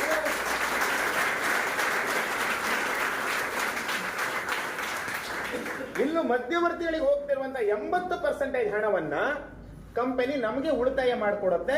ಇದೇ ಮೋದಿ ಕೇರ್ ನೇರ ಮಾರುಕಟ್ಟೆ. ಚೆನ್ನಾಗಿದ್ಯಾ? ಚೆನ್ನಾಗಿದ್ಯಾ? ನಾನು ನಿಮ್ಗೆ ಕೇಳ್ತೀನಿ, ಮಾರ್ಕೆಟ್ ಅಲ್ಲಿ ಎಲ್ಲೂ ಸಿಗದಿರುವಂತ ಒಂದು ಬೆಸ್ಟ್ ಕ್ವಾಲಿಟಿ ಪೇಸ್ಟ್ ನಮ್ಮ ಹತ್ರ ಇದೆ. ಎಷ್ಟು ಜನ ಪೇಸ್ಟ್ ಯೂಸ್ ಮಾಡಿದ್ದೀರಾ? ಚೆನ್ನಾಗಿದ್ಯಾ? ಹಲ್ಲು ವಾಸಿ ಆಗುತ್ತಾ? ಮಾರ್ಕೆಟ್ ಅಲ್ಲಿ ಈ ತರ ಕ್ವಾಲಿಟಿ ಪೇಸ್ಟ್ ಸಿಗಕ್ಕೆ ಚಾನ್ಸ್ ಇದೆಯಾ? ಚಾನ್ಸೇ ಇಲ್ಲ. ಓಕೆ, ಅಷ್ಟು ಒಳ್ಳೆ ಕ್ವಾಲಿಟಿ ಪ್ರಾಡಕ್ಟ್ ಮೋದಿ ಕೇರ್ ನಲ್ಲಿ ನಮ್ಗೆ ಸಿಗುತ್ತೆ. ಇದರ MRP ಎಷ್ಟು? 85. ಇದು ಕರೆಕ್ಟ್ ಆಗಿ ನಾವು ಲಾಯಲ್ಟಿ, XYZ ಎಲ್ಲ ಲಾಭ ತಗೊಂಡ್ರೆ ಇದು ನಮ್ಗೆ ಒಬ್ಬ ಕನ್ಸಲ್ಟೆಂಟ್ಗೆ ಕಂಪ್ಲೀಟ್ ಬೆನಿಫಿಟ್ ತಗೊಂಡು ಒಬ್ಬ ಡೈರೆಕ್ಟರ್ ಆದ್ರೆ ಈ ಪ್ರಾಡಕ್ಟ್ ಅನ್ನುವಂಥದ್ದು ನಮಗೆ 72% ವಾಪಸ್ ಸಿಗುತ್ತೆ. ರೂಪಾಯಿಯಲ್ಲಿ 72 ರೂಪಾಯಿ ವಾಪಸ್ ಬಂತು ಅಂತ ಹೇಳೋದಿದ್ರೆ ಈ ಪ್ರಾಡಕ್ಟ್ ನೀವು ಕೊಡುವಂತ ಹಣ ಎಷ್ಟು? 30 ರೂಪಾಯಿ ಹೆಚ್ಚು ಅಂತ ಹೇಳೋದಿದ್ರೆ 100 ಗ್ರಾಮ್ ಪೇಸ್ಟಿಗೆ ಮಾರ್ಕೆಟ್ ಅಲ್ಲಿ ಸಿಗುವಂತ ಒಂದು ಫೈನೆಸ್ಟ್ ಕ್ವಾಲಿಟಿ ಪೇಸ್ಟ್ ಕೇವಲ 30 ರೂಪಾಯಿ ನಿಮಗೆ ಸಿಗುತ್ತೆ. ಹೊರಗಡೆ MRP 100 ರೂಪಾಯಿ ಇರುವಂತ ಪ್ರಾಡಕ್ಟ್ ಯಾವ್ದಾದ್ರು ನಿಮಗೆ 40 ರೂಪಾಯಿ ಸಿಗತ್ತಾ? ಹಾಗಾದ್ರೆ MRP ಮೇಲ್ಗಡೆ ಇರುವಂತ 70 ರೂಪಾಯಿ ಎಲ್ಲಿಗೆ ಹೋಗ್ತಾ ಇದೆ? ಮಧ್ಯವರ್ತಿಗಳಿಗೆ ಹೋಗ್ತಾ ಇದೆ. ಈ ರೀತಿ ಮಧ್ಯವರ್ತಿಗಳಿಗೆ ಹೋಗ್ತಾ ಇರುವಂತ ಹಣವನ್ನ ತಡೆದು ಯಾರೋ ಸ್ಟಾರ್ಗಳು ದುಡ್ಡು ಮಾಡೋದಲ್ಲ, ಒಬ್ಬ ಕಾಮನ್ ಪೀಪಲ್ ಪ್ರಾಡಕ್ಟ್ ಯೂಸ್ ಮಾಡುವವರು ದುಡ್ಡು ಮಾಡ್ಲಿ ಅಂತ ಹೇಳ್ಬಿಟ್ಟು ಹುಟ್ಟಾಕಿರುವಂತ ಕಂಪ್ನಿನೇ 1996ರಲ್ಲಿ Modi care.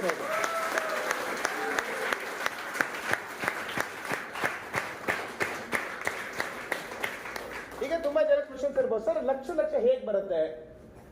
It's very simple. ಈಗ ಕಂಪನಿ ಇದೆ, ಕಸ್ಟಮರ್ ಇದ್ದಾರೆ. ಕಂಪನಿಯಿಂದ ಕಸ್ಟಮರಿಗೆ ತಲುಪಿಸಬೇಕಾದವ್ರು ಯಾರು ಅಂತ ಹೇಳೋದಿದ್ರೆ, ನೀವು ಇಲ್ಲಿ ಬಂದು ಕೂತ್ಕೊಂಡವ್ರಿಗೆ ಏನು ಇಲ್ಲ.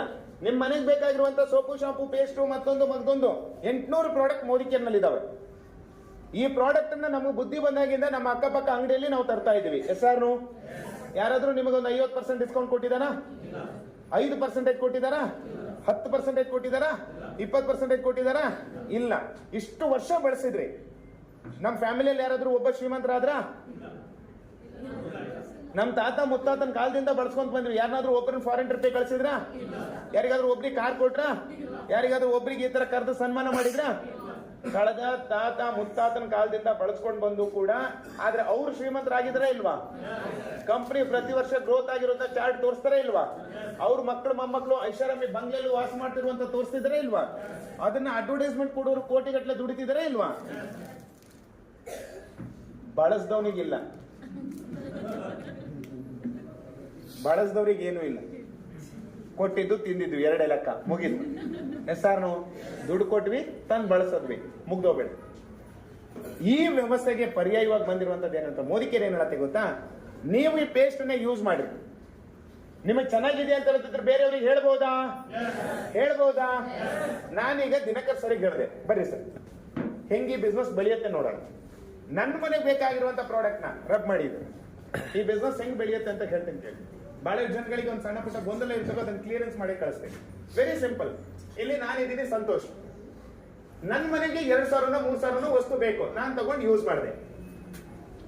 ನಾನು ಈ ಪೇಸ್ಟ್ ಅನ್ನ ಸೋಪನ್ನ ಯೂಸ್ ಮಾಡಿದ ಮೇಲ್ಗಡೆ ನನಗೆ ಚೆನ್ನಾಗಿತ್ತು. ನನಗೆ ಇದರಲ್ಲಿ ಡಿಸ್ಕೌಂಟ್ ಕೂಡ 50% ಇಂದ 70% ತನಕ ನನಗೆ ಡಿಸ್ಕೌಂಟ್ ಸಿಕ್ತು. ಒಂದು ಪ್ರಾಡಕ್ಟ್ ನ ನೀವು ಯೂಸ್ ಮಾಡಿ ಅಂಗಡಿಗೆ ಹೋಗಿ ಏನೋ ತರ್ತೀರಾ. ಫಾರ್ ಎಕ್ಸಾಂಪಲ್ ಬಟ್ಟೆ ಅಂತ ಇಟ್ಕೊಳ್ಳೋಣ. ಏನೋ ಒಂದು ಬಟ್ಟೆ ತಗೊಂಡ್ಬಂದ್ರಿ, ನೀವು ಹಾಕೊಂಡು ಬಂದಾಗ ನಿಮ್ ಫ್ರೆಂಡ್ ಕೇಳ್ತಾರೆ, ಚೆನ್ನಾಗಿದೆ ಮಗ, ಎಲ್ಲಿ ತಗೊಂಡಿದ್ದಾರೆ ಅಂತ ಕೇಳ್ತಾರೆ. ನೀವೇನ್ ಹೇಳ್ತೀರಾ? ಎಲ್ಲ ಒಂದು ಶಾಪಲ್ಲಿ ತಗೊಂಡ್ಬಂದಿರಿ ಅಂತ ಹೇಳ್ತೀರಾ. ಈಗ ಶಾಪಲ್ಲಿ ತಗೊಂಡಾಗ ನೀವು ಒಂದು ಶಾಪಲ್ಲಿ ತಗೊಂಡ್ಬಂದಿರ್ತೀರಾ, 1,000 ರೂಪಾಯಿ ಕೊಟ್ಟು ಒಂದು ಶಾಪಲ್ಲಿ ಒಂದು ಬಟ್ಟೆ ತಂದಿರ್ತೀರಾ. ನಿಮ್ ಫ್ರೆಂಡಿಗೆ ಇಷ್ಟ ಆಗತ್ತೆ, ಬಟ್ ಎಷ್ಟು ಅಂತ ಕೇಳ್ತಾರೆ. ನೀವು ಹೇಳ್ತೀರಾ 1,000 ರೂಪಾಯಿ. ಅವಾಗ ಅವ್ರು ಹೇಳ್ತಾರೆ ಕಾಸ್ಟ್ಲಿ ಕಣೋ ಅಂತ ಹೇಳ್ತಾರೆ. ಕರೆಕ್ಟಾ? ಹೇಳ್ತಾರೆ ಇಲ್ವಾ? ಕಾಸ್ಟ್ಲಿ ಇದೆ. ಈಗ ಇನ್ನೊಂದು ಶಾಪಲ್ಲಿ ನೀವು ಬೈ ಮಾಡಿದ್ದೀರಾ, ಸೇಮ್ ಟಿ ಶರ್ಟ್ 300 ರೂಪಾಯಿ ತಗೊಳುತ್ತೆ. 300 ರೂಪಾಯಿ. ನಿಮ್ ಫ್ರೆಂಡ್ ಬಂದು ಕೇಳ್ತಾರೆ, ಟಿ ಶರ್ಟ್ ತಗೊಂಡಿದೆ, ಚೆನ್ನಾಗಿದೆ, ಎಲ್ಲಿ ತಗೊಂಡಿದ್ದು ಅಂತ ಕೇಳ್ತೀರಾ. ನಿಮ್ ಫ್ರೆಂಡ್ ಕೇಳಿದ್ರೆ ನೀವು ಹೇಳ್ತೀರಾ ಹುಬ್ಳಿಯಲ್ಲಿ ತಗೊಂಡಿದ್ದು. ಎಷ್ಟು ಕೊಟ್ಟೆ ಮಗ ಅಂತ ಕೇಳ್ತಾರೆ. ಬರೇ 300 ರೂಪಾಯಿ ಕಣೋ. ಈಗ ನೀವು ಹೇಳ್ಬೇಕಾದ್ರೆ ಹೆಂಗ್ ಹೇಳ್ತಾರೆ ಹೇಳಿ? ಬರೇ 300. ಎದುರುಗಡೆ ಇದ್ದವ್ರು ಏನ್ ಕೇಳ್ತಾರೆ? 300 ರೂಪಾಯಿಗ ಎಸ್ಸಾನು? ಈಗ ಅವ್ರು ಕೇಳ್ತಾರೆ ಎಲ್ಲಿ ಸಿಗುತ್ತೆ ಅಂತ ಕೇಳ್ತಾರೆ. ನೀವೇನ್ ಹೇಳ್ತೀರಿ ಅವಾಗ? ನೀವು ನಾನೇ ಕರ್ಕೊಂಡು ಹೋಗ್ತೀನಿ, ಸಂಜೆ ಹೋಗೋಣ ಬಾ, ಯಾಕಂದ್ರೆ ನಾನು ಪರಿಚಯ ಇದ್ದಾರೆ, ನಾನು ಹೋದ್ರೆ ಇನ್ನೂ 10 ರೂಪಾಯಿ ಕಮ್ಮಿ ಕೊಡ್ತಾರೆ ಅಂತ. ಎಸ್ಸಾನು? ಈಗ ಇವ್ರಿಗೆ 10 ರೂಪಾಯಿ ಕಮ್ಮಿ ಸಿಗೋದ್ರಿಂದ ನಿಮ್ಗೆ ಏನಾದ್ರು ಲಾಭ ಇದೆಯಾ? ಆದ್ರೂ ನೀವ್ ಯಾಕೆ ಅವ್ರನ್ನ ಕರ್ಕೊಂಡು ಹೋಗ್ತೀರಾ? ಇಲ್ಲ. ಯಾಕಂದ್ರೆ ನಮ್ಗೊಂದು ತುಂಬಾ ಖುಷಿ ಏನ್ ಗೊತ್ತಾ? ಬೇರೆಯವ್ರಿಗೆ ಹೆಲ್ಪ್ ಮಾಡೋದ್ರಲ್ಲಿ ನಮ್ಗೊಂಥರ ಮಜಾ ಸಿಗುತ್ತೆ. ಎಸ್ಸಾನು? ಈಗ ಒಂದೇನ್ ಗೊತ್ತಾ? 300 ರೂಪಾಯಿ ಸಿಕ್ತು ಅಂತ ಹೇಳಿದ್ದು ನಿಮ್ಗೆ ಖುಷಿ, ಯಾಕಂತ ಹೇಳಿದ್ರೆ ನೀವು ಬೆಸ್ಟ್ ಸೆಲೆಕ್ಷನ್ ಮಾಡಿದಿರಿ ಅಂತ. ಎರಡನೇ ನಿಮ್ಮ ಹತ್ರ ಕೇಳ್ತಾರೆ ಎಲ್ಲಿ ಸಿಕ್ತು ಅಂತ. ಈಗ ನಿಮ್ಗೆ ಅವ್ರು ಪ್ರಿಯಾರಿಟಿ ಕೊಟ್ಟಿದ್ದಾರೆ. ಎಸ್ಸಾನು? ಮೂರನೇದು, ನೀವು 2 ರೀತಿ ಕೆಲಸ ಮಾಡ್ತೀರಾ. ಕರ್ಕೊಂಡೋಗಿ ಅಂಗಡಿಯವ್ರಿಗೆ ಪರಿಚಯ ಮಾಡ್ಬೇಕಾದ್ರೆ ಹೇಳ್ತೀರಾ, ಹಲೋ ಸರ್ ನಿನ್ನೆ ಬಂದಿದ್ದಲ್ಲ ಟಿ ಶರ್ಟ್ ಇದೆ ಇಲ್ಲೇ ತಗೊಳ್ಳಿ. ಇವ್ರು ನಮ್ಮ ಫ್ರೆಂಡ್, ಇವ್ರಿಗೂ ಬೇಕು. ಹೆಸರು ಮಸ್ತ್ ಇದೆ ಸರ್, ಚಲೋ ಇದೆ ಸರ್, ಇನ್ನೂ 10 ಮಂದಿ ಇದ್ದಾರೆ, ಕರ್ಕೊಂಡ್ ಬರ್ತೀನಿ. ಹೇಳ್ತೀವ ಇಲ್ವಾ? ನಾನು ಮೋದಿ ಕೇರ್ ಮಾಡಿದ್ ಹಿಂಗೆ.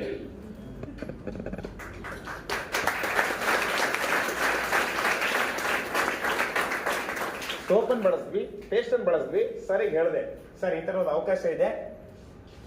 ಅವಾಗ್ಲೇ ನಮ್ಗೆ ಗೊತ್ತಾಗಿತ್ತು, ಸ್ವಲ್ಪ ಸೀರಿಯಸ್ ಆಗಿ ಮಾಡಿದ್ರೆ ನಾವು ಸ್ಟಾರ್ ತರ ಆಗ್ಬೋದು ಅಂತ. ಸರಿಗೆ ಹೇಳಿದ್ವಿ, ನಾನು ಒಬ್ಬ, ಇಲ್ಲಿ ನೋಡ್ರಿ, ಇದನ್ನು ಬಹಳ ಸೀರಿಯಸ್ ಆಗಿ ಅರ್ಥ ಮಾಡ್ಕೋಬೇಕು. ನಾನು ಒಬ್ಬ.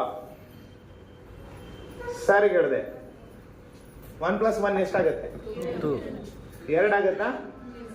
ಇಲ್ಲ, ನನಗೆ ಇವತ್ತು 1+1 1 ಲಕ್ಷ ಆಗಿದೆ.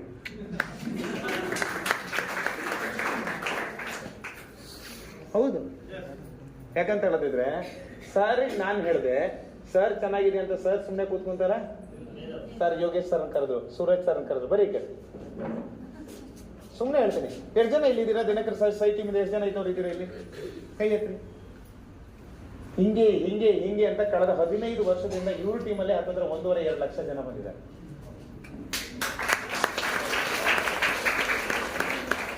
ಚೆನ್ನಾಗಿರೋದನ್ನ ಚೆನ್ನಾಗಿದೆ ಅಂತ ಹೇಳದಿದ್ರೆ ಜನ ತಗೊಂಡು ಹೋಗ್ಬಿಡ್ತಾರೆ. ನಾವು ಹೇಳ್ಬೇಕಂತೇನಿಲ್ಲ. ಈ ತರ ದಿನಕರ್ ಸರಿಗೆ ಒಬ್ರಿಗೆ ಹೇಳಿದೆ, ಈ ತರ ನನ್ನ ಫ್ರೆಂಡ್ಸಿಗೆ ಒಂದು 15-20 ಜನಗಳಿಗೆ ಹೇಳಿದೆ. ಈ 15-20 ಜನಕ್ಕಲ್ಲ, ಹೇಳಕ್ ಒಂದು 500,000 ಜನ ಕೇಳಿದಿರಿ. ಆದ್ರೆ ಎಲ್ಲರೂ ನನಗೆ ಬುದ್ಧಿ ಹೇಳಿ ಕಳ್ಸಿದ್ರು, ಇದೆಲ್ಲ ನಡೆಯಲ್ಲ ಅಂತ.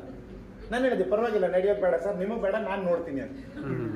ಹೆಸರು ನನಗೆ ಬುದ್ಧಿ ಹೇಳಿದವರೆಲ್ಲ ಹೋಟೆಲ್ ಕೆಲಸ ಮಾಡ್ತಿದ್ದಾರೆ. ಇವನೇನೋ ಹುಚ್ಚ, ಇವನ್ ಜೊತೆಗೆ ನೋಡೋಣ ಅಂತ ಬಂದವರೆಲ್ಲ BMW ಕಾರ್ ತಗೊಂಡಿದ್ದಾರೆ.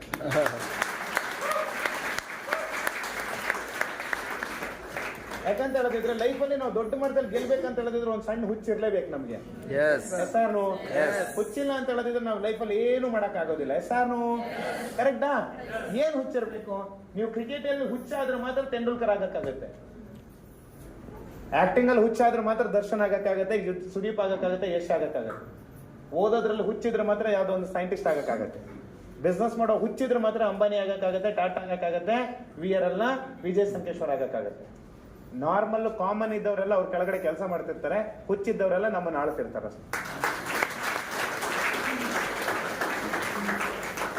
ಈಗಲೂ ನಾನು ನಿಮಗೆ ಕೇಳ್ತಾ ಇದ್ದೀನಿ, ನಿಮಗೆ ಲೈಫಲ್ಲಿ ಏನಾದ್ರು ಮಾಡ್ಬೇಕು ಅನ್ನೋ ಹುಚ್ಚಿದ್ರೆ ಮಾತ್ರ ಬನ್ರಿ ಈ ಹುಚ್ಚರ ಜೊತೆಗೆ ಅಷ್ಟೇ. ನಿಮಗೆ ಆ ತರ ಹುಚ್ಚಿಲ್ಲ ಅಂತ ಹೇಳೋದಿದ್ರೆ ನಮ್ಮನ್ನು ಹುಚ್ಚರು ಅಂತ ಅನ್ಕೊಂಡು ಹೋಗಿ ನಮಗೇನು ಬೇಜಾರಿಲ್ಲ. ಯಾಕಂತ ಹೇಳಿದ್ರೆ 15 ವರ್ಷದಿಂದ ನಂಗೇನು ಹುಚ್ಚಿಡ್ದಂತ ಹೇಳಿದವ್ರಿಗೆಲ್ಲ ಈಗ ನಾನು 1 ಕೋಟಿ ಕಾರ್ ತಗೊಂಡು ಹೋಗ್ಬೇಕಾದಾಗ ಈಗ ಪಕ್ಕ ಹುಚ್ಚಿಡಿತಿದೆ ಅವರಿಗೆ. ವರ್ಷ ಫಾರಿನ್ ಟ್ರಿಪ್ಪಿಗೆ ಹೋಗ್ಬೇಕಾದಾಗ ಹುಚ್ಚು ಯಾರಿಗೆ ಹಿಡಿಯುತ್ತೆ? ಇಟ್ಸ್ ಓಕೆ, ಥ್ಯಾಂಕ್ ಯು, ಜೋರಾದಂತ ಚಪ್ಪಾಳೆ. ಈಗ ಹೇಳ್ರಿ, ಈ ಬಿಸ್ನೆಸ್ ಚೆನ್ನಾಗಿದೆಯಾ ಇಲ್ವಾ? ಈ ಬಿಸ್ನೆಸ್ ನಡೆಯುತ್ತಾ ಇಲ್ವಾ? ನೀವು ನಡೆಯಲ್ಲ ಅಂತ ಹೇಳಕ್ ನೀವು ಯಾರು 27 ವರ್ಷದಿಂದ ನಡೀತಾ ಇದ್ದಾರೆ. ನನ್ನ ಫ್ರೆಂಡ್ಸ್ ಕೇಳಿದ್ರೆ ಹೇಳಿದ್ರು ಇದು ನಡೆಯಂಗಿಲ್ಲ ಅಂತೆ. ಅಯ್ಯೋ ಹೋಗಲ್ಲ, ಯಾರು ನಾವು ಹೇಳಕ್ ಯಾರು? ನಾವು ಹೇಳ್ತೀವಿ ಕಳ್ತನ ಮಾಡಕ್ ಆಗಲ್ಲ ಅಂತ, ಮಾಡೋರು ಮಾಡ್ತಿದ್ದಾರೆ ಇಲ್ಲ. ಈಗ ನಾನು ಹೇಳ್ಬೇಕು ನನ್ನ ಕೈಯಲ್ಲಿ ಕಳ್ತನ ಮಾಡಕ್ ಆಗಲ್ಲ ಅಂತ ಅಷ್ಟೇ. ಎಸ್ಸೇನು ನಮ್ಮ ಕೈಯಲ್ಲಿ ಕ್ರಿಕೆಟ್ ಅಲ್ಲಿ ಯಾರು ಹೇಳ್ತಿದ್ರು? ಕ್ರಿಕೆಟ್ ಅಲ್ಲಿ 6 ಬಾಲಿಗೆ 6 ಸಿಕ್ಸ್ ಹೊಡಿಯಕ ನಿನ್ನ ಕೈಯಲ್ಲಿ ಆಗಲ್ಲ, ಹೊಡಿಯೋದ್ ಮುಂದೆ ಹೊಡಿತಾನೆ ಇದ್ದಾನೆ. ಕರೆಕ್ಟ್ ಅಲ್ವಾ?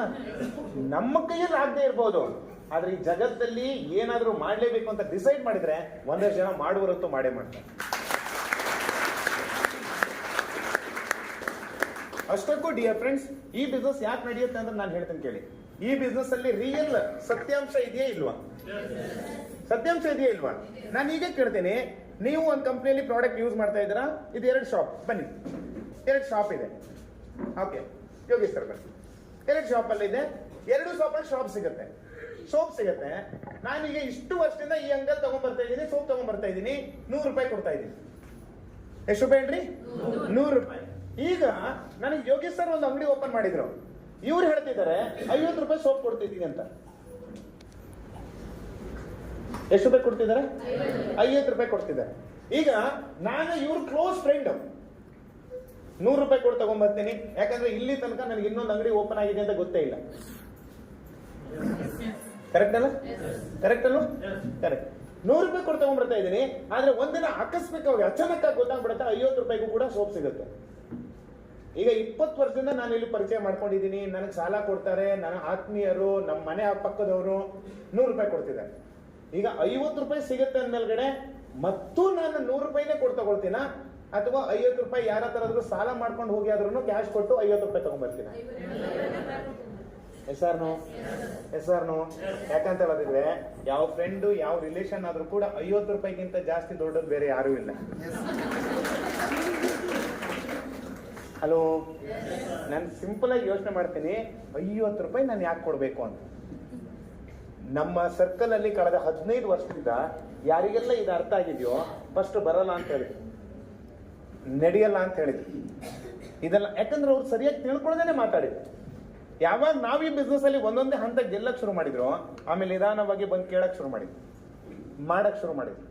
ಪ್ರಾಡಕ್ಟ್ ಯೂಸ್ ಮಾಡ್ತಿದ್ದಾರೆ, ನಂತರನೇ ಇವತ್ತು ತಿಂಗಳಿಗೆ 50,000, 1 ಲಕ್ಷ, 10 ಲಕ್ಷ, 15 ಲಕ್ಷ, 20 ಲಕ್ಷ ದುಡಿತಾ ಇದೆ. 1996ರಲ್ಲಿ ಮೋದಿ ಕೇರ್ ಶುರು ಮಾಡಿರೋದು ಬರೀ 8 ಪ್ರಾಡಕ್ಟ್ ಇಂದ. 1996ರಲ್ಲಿ ಮೋದಿ ಕೇರ್ ಶುರು ಮಾಡಿದ ಎಷ್ಟು ಪ್ರಾಡಕ್ಟ್ ಇಂದ? 8 ಪ್ರಾಡಕ್ಟ್ ಇಂದ, ಒಂದು ಆಫೀಸ್ ಇಂದ, 400 ಜನರಿಂದ. 2023 ಕಂಪನಿ 27 ವರ್ಷ ಕಂಪ್ಲೀಟ್ ಮಾಡಿದೆ. 8 ಪ್ರಾಡಕ್ಟ್ ಇರುವಂತದ್ದು ಇವತ್ತು 850 ಪ್ರಾಡಕ್ಟ್ ಆಗಿದೆ. 1996ರಲ್ಲಿ ಶುರು ಮಾಡಿರೋದು 27 ವರ್ಷ ಕಂಪ್ಲೀಟ್ ಮಾಡಿದೆ. ಇವತ್ತು ನಿನ್ನೆ ನಾಳೆ ಬಂದಂತ ಕಂಪನಿ ಅಲ್ಲ, ಇದು 27 ವರ್ಷದಿಂದ ಇದೆ. ಒಂದು ಆಫೀಸ್ ಇರೋದು ಇವತ್ತು ಲಕ್ಷಾಂತರ ಡಿಸ್ಟ್ರಿಬ್ಯೂಷನ್ಸ್ ಪಾಯಿಂಟ್ ಇದಾವೆ. 400 ಜನ ಇದ್ದವರು ಇವತ್ತು ಹತ್ತಿರ 72 ಲಕ್ಷ ಜನ ಮೋದಿ ಕೇರ್ ನಲ್ಲಿ ಡಿಸ್ಟ್ರಿಬ್ಯೂಟರ್ಸ್ ಇದ್ದಾರೆ.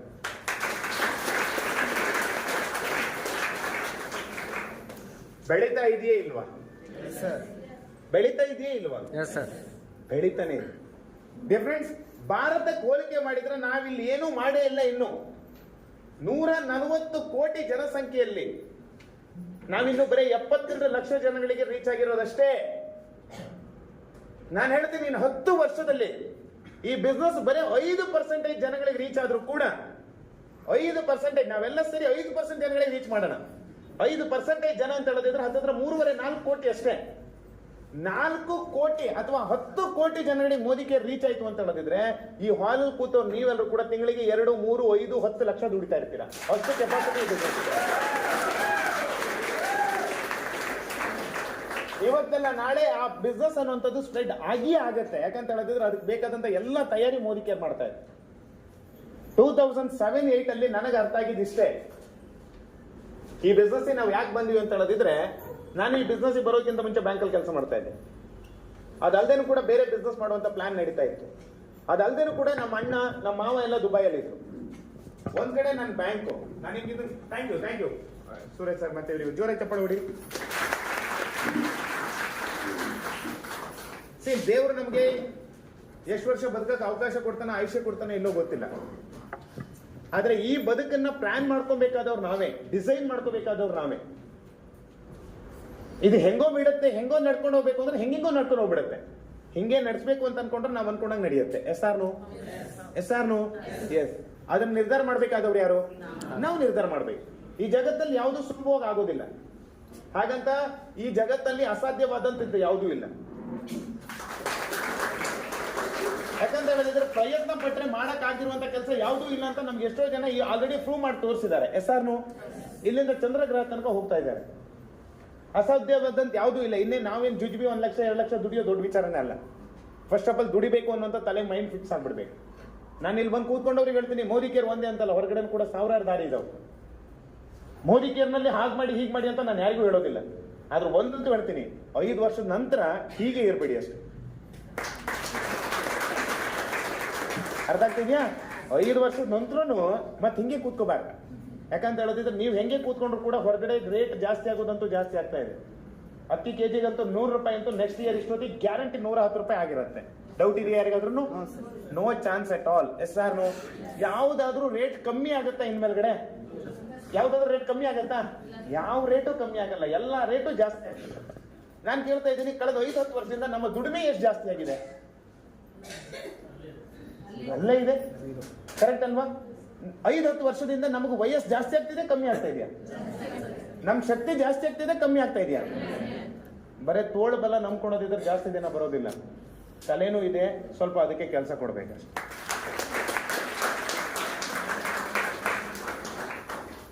ಇಷ್ಟೇ ಡಿಯರ್ ಫ್ರೆಂಡ್ಸ್, ದೇಹದಲ್ಲಿರುವಂತ 90% ಬಳಸ್ಕೊಂಡವ್ರು ಯಾರೋ ದೊಡ್ಡ ಮಟ್ಟಕ್ಕೆ ಶ್ರೀಮಂತರಾಗಿಲ್ಲ. ಈ 10% ಬಳಸ್ಕೊಂಡವರು 90% ಜನ ಆಳ್ತಾ ಇದ್ದಾರೆ. ಅರ್ಥ ಆದವ್ರಿಗೆ ಮಾತ್ರ.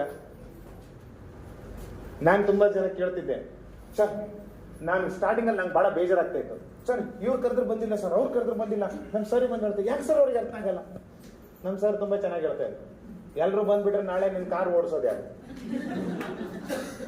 ಸರ್ ಒಂದಿಷ್ಟು ಜನಕ್ಕೆ ಏನೇ ಹೇಳಿದ್ರು ಕೂಡ ಅರ್ಥ ಆಗ್ಬಾರ್ದು. ಯಾಕಂದ್ರೆ ನಾಳೆ ನಾವು ಶ್ರೀಮಂತರಾದ್ಮೇಲೆ ನಮ್ ಕೆಲ್ಸಕ್ಕೂ ಜನ ಬೇಕಾಗ್ತದೆ. ಎಲ್ರು ಶ್ರೀಮಂತರಾಗ್ಬಿಟ್ರೆ ಮತ್ತೆ ಅಲ್ಲಿಗೆ ಹೋಗುದು. ಕರೆಕ್ಟ್ ಅಲ್ವಾ? ಒಂದಷ್ಟು ಜನಕ್ಕೆ ಅರ್ಥ ಆಗೋದಿಲ್ಲ. ಕಂಪ್ನಿ ಬೇರೆ ಬೇರೆ ಕಂಪ್ನಿ ಕೆಲ್ಸಕ್ಕೆ ಹೋಗ್ಬೇಕು, ಅವರೆಲ್ಲ ಅಲ್ಲೇ ಹೋಗಿ ಕೆಲಸ ಮಾಡ್ಕೊಂಡಿರ್ತಾರೆ, ನಥಿಂಗ್ ಟು ವರಿ. ಆದ್ರೆ ಒಂದ್ ಅರ್ಥ ಮಾಡ್ಕೊಳ್ಳಿ, ಗೆಲ್ಬೇಕು ಅಂತ ಹೊರಟವನಿಗೆ ಒಂದಷ್ಟು ಜನ ಸಿಕ್ಕೇ ಸಿಗ್ತಾರೆ.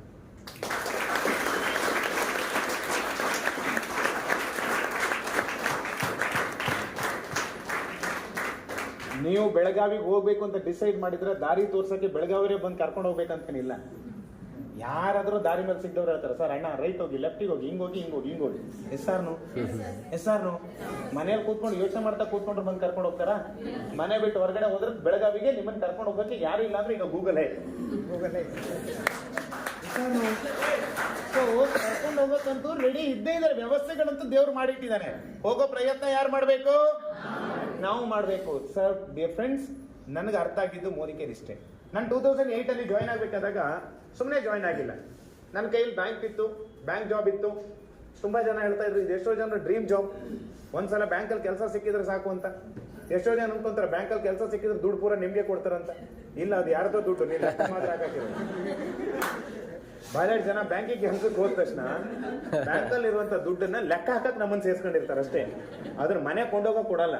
ಸರ್ ತಿಂಗಳ ಎಂಡಲ್ಲಿ ಎಲ್ಲ ಲೆಕ್ಕ ಜಮಾ ಮಾಡಿ ನಾವು ಬರ್ತಾ ಸಂಬಳನೇ ತಗೊಂಡ್ಬರ್ಬೇಕು. ₹1 ಜಾಸ್ತಿ ತಗೊಂಡ್ಬಂದ್ರು ನಾಳೆ ಹಾಕಿ ಗುಮ್ತಾರ ನಮ್ಗೆ. ತರ ಬಿಡೋದಿಲ್ಲ. ಯಾಕಂತ ಹೇಳಿದ್ರೆ ಒಳಗಡೆ ಹೋಗ್ಬೇಕಾದಾಗ ಎಲ್ಲ ಕಳ್ಸಿಟ್ಟಿರ್ತಾರೆ, ಬರ್ಬೇಕಾದಾಗ ಸೆಕ್ಯೂರಿಟಿ ಚೆಕ್ ಮಾಡಿ ಕಳ್ಸಿರ್ತಾನೆ ಅಷ್ಟೇ.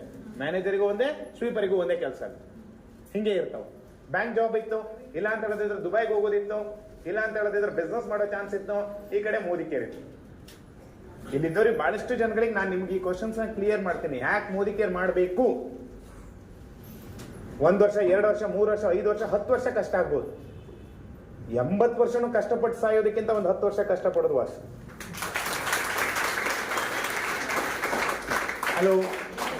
ಹಲೋ ಎಸ್, ಬ್ಯಾಂಕಲ್ಲಿ ಇದ್ರೆ ಆವಾಗ ಒಂದು 15,000, ರಿಟೈರ್ಮೆಂಟ್ ಅಲ್ಲಿ 1 ಲಕ್ಷಕ್ಕೆ ರೀಚ್ ಆಗ್ಬೋದು. 60 ವರ್ಷದ ಪ್ಲಾನ್.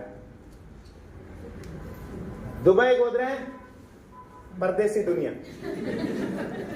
ಹೋಗೋದ್ ಮಾತ್ರ ನಮ್ಮ ಇಚ್ಛೆ. ಅಲ್ಲಿ ಏನಾಗುತ್ತೋ ನಮ್ಮ ಕೈಯಲ್ಲಂತೂ ಇಲ್ಲ. SRನು ಅಲ್ಲಿ ಏನಾಗುತ್ತೋ ಇದಂತೂ ಕಂಪ್ಲೀಟ್ಲಿ ಗೊತ್ತಿಲ್ಲ.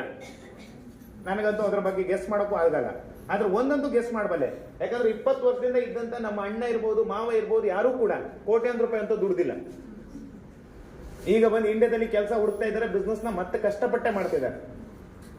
20 ವರ್ಷದಲ್ಲಿ ಯಾರೊಬ್ರು ಕೂಡ ದೊಡ್ಡ ಕಾರ್ ತಗೊಂಡಿಲ್ಲ, ದೊಡ್ಡ ಮನೆ ಕಟ್ಸಿಲ್ಲ, ದೊಡ್ಡ ಮಟ್ಟದ ಏನೂ ಇಲ್ಲ. ಬದುಕಿದ್ದಾರೆ ಅಷ್ಟೇ, ದುಡ್ದಿದ್ದಾರೆ, ಬರ್ತಾ ಎಂಜಾಯ್ ಮಾಡಿದ್ದಾರೆ, ಚೆನ್ನಾಗಿದ್ದಾರೆ. ಓಕೆ, ಈಗ ಕಷ್ಟಪಡ್ತಿದ್ದಾರೆ. ಇದು ನನಗನ್ಸ್ತು ಅಷ್ಟು ಅನಿಸ್ತಿರ್ಲಿಲ್ಲ. ಬಿಸ್ನೆಸ್ ಗೊತ್ತಿಲ್ಲ ಅದ್ರ ಕತೆ ಏನಾಗುತ್ತೆ ಅಂತ. ಆದ್ರೆ ಮೋದಿ ಕೇರ್ ನನಗೆ ತುಂಬಾ ಚೆನ್ನಾಗಿ ಅರ್ಥ ಆಗಿದೆ. ಏನ್ ಗೊತ್ತಾ, ನಮ್ ಲೀಡರ್ ತುಂಬಾ ಚೆನ್ನಾಗಿ ಅರ್ಥ ಮಾಡ್ತಿದ್ರು. ಮೋದಿ ಕೇರ್ ನಲ್ಲಿ ನಾನು ಒಬ್ಬ ಇರ್ತೀನಿ. ನಾನೊಂದು 10 ಜನ ಕೇಳಿದ್ರೆ, 10 ಜನ 10 ಕೇಳಿದ್ರೆ 100 ಆಗುತ್ತೆ. 100 ಜನ 10 ಜನ ಕೇಳಿದ್ರೆ 1000 ಆಗುತ್ತೆ. 1000 ಜನ 10 ಜನ ಕೇಳಿದ್ರೆ 10,000 ಆಗುತ್ತೆ. ನಾನು ಅನ್ಕೊಂಡಿದ್ದಷ್ಟೇ, ಒಂದು 20 ವರ್ಷದಲ್ಲಿ ಇಲ್ಲಿ ಬರೀ ಸಂತೋಷ್ ಒಬ್ಬನೇ ಇರೋದಿಲ್ಲ. ಸಂತೋಷ್ ಜೊತೆಗೆ ಲಕ್ಷಾಂತರ ಜನ ಇರ್ತಾರೆ. ನಾಳೆ ಸಂತೋಷ್ ಇಲ್ಲ ಅಂತ ಹೇಳಿದ್ರು ಕೂಡ ಲಕ್ಷಾಂತರ ಜನ ಕೆಲಸ ಮಾಡ್ತಿರ್ತಾರೆ. ಸಂತೋಷನ ನಂಬ್ಕೊಂಡಂತ ಫ್ಯಾಮಿಲಿಗೆ ಒಂದು ಇನ್ಕಮ್ ಅನ್ನುವಂಥದ್ದು ಹೋಗ್ತಾ ಇರೋದು.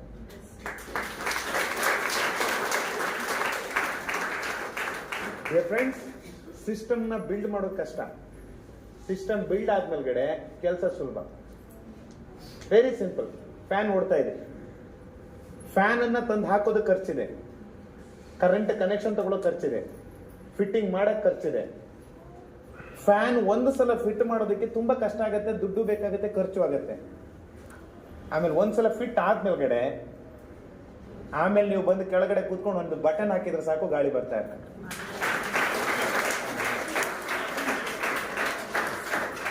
ಆದ್ರೆ ಕೆಲವೊಬ್ರು ಇದೆಲ್ಲ ಒಪ್ಪಲ್ಲ. ಖರ್ಚಾಗತ್ತೆ, ರೊಕ್ಕ ಇಲ್ಲ, ಕರೆಂಟ್ ತಗೋಬೇಕು, ಏನ್ ಮಾಡ್ತೀಯಾ, ಡೈಲಿ ಹಿಂಗೆ ಮಾಡ್ತಾ ಕೂತ್ಕೊಂತಾರೆ. ಹುಸು ಹುಸು ಒಂದಿನ ಇವಂದು ಗಾಳಿ ಖಾಲಿ ಆಗ್ಬಿಡ್ತಾವ. ನಮ್ಮಲ್ಲಿ 80% ಜನರದ್ದು ಗಾಳಿ ಖಾಲಿ ಆಗಿದ್ದು ಹಿಂಗೆ. ಹೆಸರು ಒಬ್ಬನೇ ದುಡ್ದು ದುಡ್ದು ದುಡ್ದು ಇವತ್ತು ಅವನು ಇಲ್ಲ, ಅವ್ನ ಮಕ್ಕಳು ಇಲ್ಲ, ಮರಿನೂ ಇಲ್ಲ, ಮನೆಯಿಂದ ಹೊರಗಡೆ ಹಾಕಿರ್ತಾರೆ. ಹೆಸರು ಯಾಕಂದ್ರೆ ನಮ್ ಜನ ಇದನ್ನ ಮಾಡಕ್ ರೆಡಿ ಇದ್ದಾರೆ. ಹೊಸು ಹೊಸು ಹೊಸು ಇದನ್ನ ಮಾಡಕ್ ರೆಡಿ ಇಲ್ಲ, ಯಾಕಂದ್ರೆ ಇದು ರಿಸ್ಕ್. ಕರೆಕ್ಟ್. ಸಿಸ್ಟಮ್ನ ಬಿಲ್ಡ್ ಮಾಡೋದು ಸ್ವಲ್ಪ ಕಷ್ಟ ಅಂತ ಅನ್ಸ್ಬೋದು. ಲಾಂಗ್ ಟರ್ಮ್ ಅಲ್ಲಿ ನಮ್ಮ ತಾತ, ನಮ್ಮ ಮುತ್ತಾತ, ನಮ್ಮ ಎಲ್ಲರೂ ಮಾಡ್ಕೊಂಡು ಬಂದಿದ್ದಿದೆ. ಒಬ್ರು ಏನು ಮಾಡಕ್ಕಾಗಿಲ್ಲ. ನೀವು ಇದೇ ಕಂಟಿನ್ಯೂ ಮಾಡಬೇಕು ಅಂತ ಹೇಳದಿದ್ರೆ ಇದನ್ನೆಲ್ಲ ಮಾಡೋದು. ಅಪ್ಪಂಗೂ ಕಷ್ಟ, ಅಜ್ಜಂಗೂ ಕಷ್ಟ, ನಮಗೂ ಕಷ್ಟ, ನಮ್ಮ ಮಗಂಗೂ ಕಷ್ಟ. ನಮ್ದು ಯಾವ ಫ್ಯಾಮಿಲಿ? ಕಷ್ಟದ ಫ್ಯಾಮಿಲಿ. ಏನ್ ಹೇಳ್ರಿ? ನಮ್ ಬ್ಯಾಕ್ ಗ್ರೌಂಡ್ ಏನು? ಕಷ್ಟ. ಕಷ್ಟ. ಮತ್ ಅದರಲ್ಲಿ ಮತ್ ಫ್ಯಾಮಿಲಿ ಮರ್ಯಾದೆ ಹೋಗುತ್ತೆ ಇಲ್ವೇನ್ರಿ? ನೀವು ಸುಖವಾಗಿ ಬಾಳಿದ್ರೆ ಏನ್ ಕಷ್ಟದ ಫ್ಯಾಮಿಲಿ ಬಂದು ಸುಖವಾಗಿ ಬಾಳಿದ್ರೆ ಅಂದ್ರೆ ಅದು ಬಹಳ ಅಗೌರವ. ಅವ್ರ ಮನೆತನದ ಹಿರಿತನ ಎಲ್ಲ ಉಳಿಸ್ಕೊಂಡ್ ಬರ್ಬೇಕಂದ್ರೆ ಹಂಗೆ ಬದುಕೋಣ. ಇಲ್ಲ ನಾವೊಂದ್ ಸ್ವಲ್ಪ ಬದಲಾಗಬೇಕು ಅಂತ ಹೇಳಿದ್ರೆ ಒಂದು ವಂಡರ್ಫುಲ್ ಆಪರ್ಚುನಿಟಿ ಮೋದಿಗೆ. ಯಾಕಂತ ಹೇಳಿದ್ರೆ 17 ವರ್ಷದ ಅನುಭವ ನನಗಿದೆ. ಲಕ್ಷಾಂತರ ಜನರನ್ನು ನೋಡಿದೀವಿ. ಬಂದವ್ರು ನೋಡಿದೀವಿ, ಬಿಟ್ಟವ್ರು ನೋಡಿದೀವಿ, ಹೊರಗಡೆ ಇದ್ದು ಒದ್ದಾಡ್ತಿದ್ದವ್ರು ನೋಡಿದೀನಿ. ಡಿಫ್ರೆನ್ಸ್ ನನಗೆ ಒಂದಂತೂ ಅನ್ಸುತ್ತೆ, ₹1 ಬಂಡವಾಳ ಅಂತ ನಾನು ಈ ಬಿಸ್ನೆಸ್ಗೆ ಹಾಕಿಲ್ಲ. ಒಂದು ದಿನನೂ ಕೂಡ ಮೋದಿ ಕೇರ್ ಆಫೀಸಿಂದ ಫೋನ್ ಮಾಡ್ಕೊಂಡು ನೀನು ಇಲ್ಲೇ ಬರ್ಬೇಕಯ್ಯ, ಇದೇ ಕೆಲಸ ಮಾಡ್ಬೇಕಂತ ಯಾರು ನಂಗೆ ಹೇಳಿಲ್ಲ. ಮೇರಾ ಮರ್ಜಿ, ಮೇ ಕಿಧರ್ ಬಿ ಜಾವ್, ಮೇರಾ ಮರ್ಜಿ. ನಿನ್ನೆ ಶಿವಮೊಗ್ಗದಲ್ಲಿ ಇದ್ದೀನಿ, ಬೆಳಿಗ್ಗೆ 8 ಗಂಟೆ ಹೊರಟೆ, ಇಲ್ಲಿಗೆ ಬಂದೆ. ಈಗ ಮೀಟಿಂಗ್ ಮುಗಿಯತ್ತೆ, ಯಾರು ನನಗೆ ಕೇಳಂಗಿಲ್ಲ. ಹಿಂಗಾದ್ರೂ ಹೋಗ್ತೀನಿ, ಹಿಂಗಾದ್ರೂ ಹೋಗ್ತೀನಿ, ಹಿಂಗಾದ್ರೂ ಹೋಗ್ತೀನಿ, ಹಿಂಗಾದ್ರೂ ಹೋಗ್ತೀನಿ, ಹೆಂಗಾದ್ರೂ ಹೋಗ್ತೀನಿ. ಮೇರಾ ಮರ್ಜಿ. ಇವತ್ತೀಗ 90% ಜನಗಳಿಗೆ ಈಗಲೇ ತಲೆ ಕೆಡ್ಸ್ಕೊಳಕ್ ಶುರು ಮಾಡಿದ್ದಾರೆ ಇಲ್ಲಿದ್ದವ್ರು, ಕೆಲ್ಸಕ್ಕೆ ಹೋಗ್ತಿದ್ದವ್ರು. ಯಾಕಂದ್ರೆ ನಾಳೆ ಮಂಡೇ, ಹೀಗೆ ಕೆರ್ಕೊಳಕ್ ಶುರು ಮಾಡಿದೀವಿ. ಹೆಸರು ನಿಮಗೆ ವಾರದಲ್ಲಿ ಒಂದೇ ದಿನ ತುಮಾರ ಮರ್ಜಿ. ಮಂಡೇ ತುಮಾರ ಮರ್ಜಿ ನೈ, ತುಮಾರ ಬಾಸ್ ಕಾ ಮರ್ಜಿ. ಹೆಸರು ಕರೆಕ್ಟಾ? ಇಲ್ಲೇ ಬರ್ಬೇಕು, ಇದನ್ನೇ ಮಾಡ್ಬೇಕು, 8 ಗಂಟೆಗೆ ಮನೆ ಬಿಡ್ಬೇಕು, 6 ಗಂಟೆ ತನಕ ಕುಂದಿರ್ಬೇಕು. ಹೆಸರು ಮಾಡ್ಬೇಕು. ನಮ್ಗೆ 17 ವರ್ಷದಲ್ಲಿ ಒಬ್ರು ಕೇಳ್ದಾರಿಲ್ಲ, ಹೇಳ್ದಾರಿಲ್ಲ. ₹1 ಬಂಡವಾಳ ಹಾಕಿಲ್ಲ. ಒಂದು ಅಂಗಡಿ ಓಪನ್ ಮಾಡ್ಕೊಂಡು ಒಂದು ಐಟಮ್ ಅನ್ನ ಡೈಲಿ ಇಟ್ಕೊಂಡು ಮಾರಾಟ ಮಾಡಿಲ್ಲ.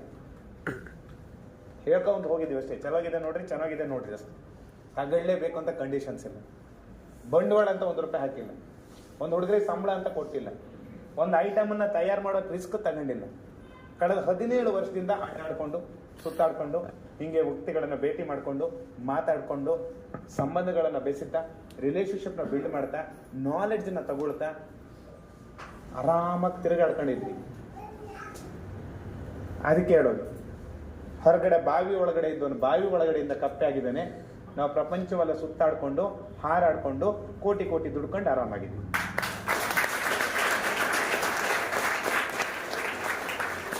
ಬಾವಿ ಒಳಗಿನ ಕಪ್ಪೆನೇ ಆಗಿರ್ಬೇಕು ಅಂತ ಹೇಳದಿದ್ರೆ ನಾನು ಹೇಳ್ತೀನಿ, ಇದಕ್ಕೆಲ್ಲ ತಲೆ ಕೆಡ್ಸ್ಕೊಳಕ್ ಹೋಗ್ಬೇಡಿ.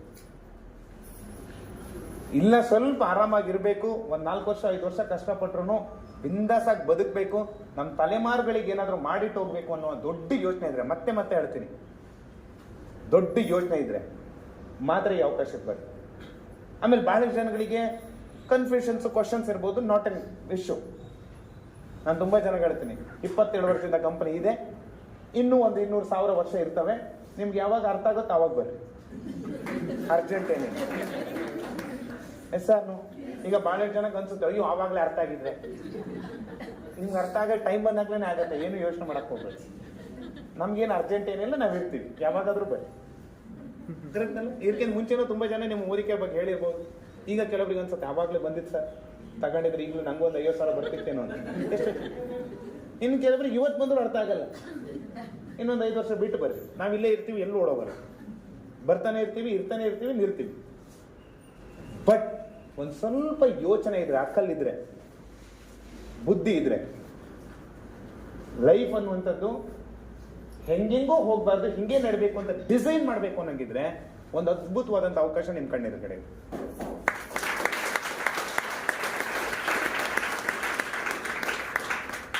ಸರ್ ಕಷ್ಟ 100% ಕಷ್ಟ ಇದೆ. ಎಲ್ಲಿ ತನಕ ಅಂದ್ರೆ ಕಲಿಯೋ ತನಕ. ಕರೆಕ್ಟ್ ಅಲ್ಲ? Yes sir. ಯಾರಾದ್ರೂ ಹುಟ್ಟಿದಾಗ್ಲೇನೆ ಸೈಕಲ್ ಓಡಿಸ್ಕೊಂಡವ್ರು ಯಾರಾದ್ರೂ ಇದ್ದೀರಾ? ಹುಟ್ಟಿದ ತಕ್ಷಣ ನಡೆದವ್ರು ಯಾರಾದ್ರೂ ಇದ್ದೀರಾ? ಹುಟ್ಟಿದ ತಕ್ಷಣ ರೊಟ್ಟಿ ಬಡಿಯೋದ್ ಕಲ್ತವ್ರು ಯಾರಾದ್ರೂ ಇದ್ದೀರಾ? ಪ್ರಯತ್ನದಿಂದಾನೇ ಕಲ್ತಿರೋದು. Yes sir. ಒಂದ್ ಸೈಕಲ್ ಕಲ್ತಿರೋದು ಬರಿಬೇಕಂತ ಹೇಳೋದು 6 ತಿಂಗಳ ತಗೊಂಡಿದೀವಿ ನಾವು.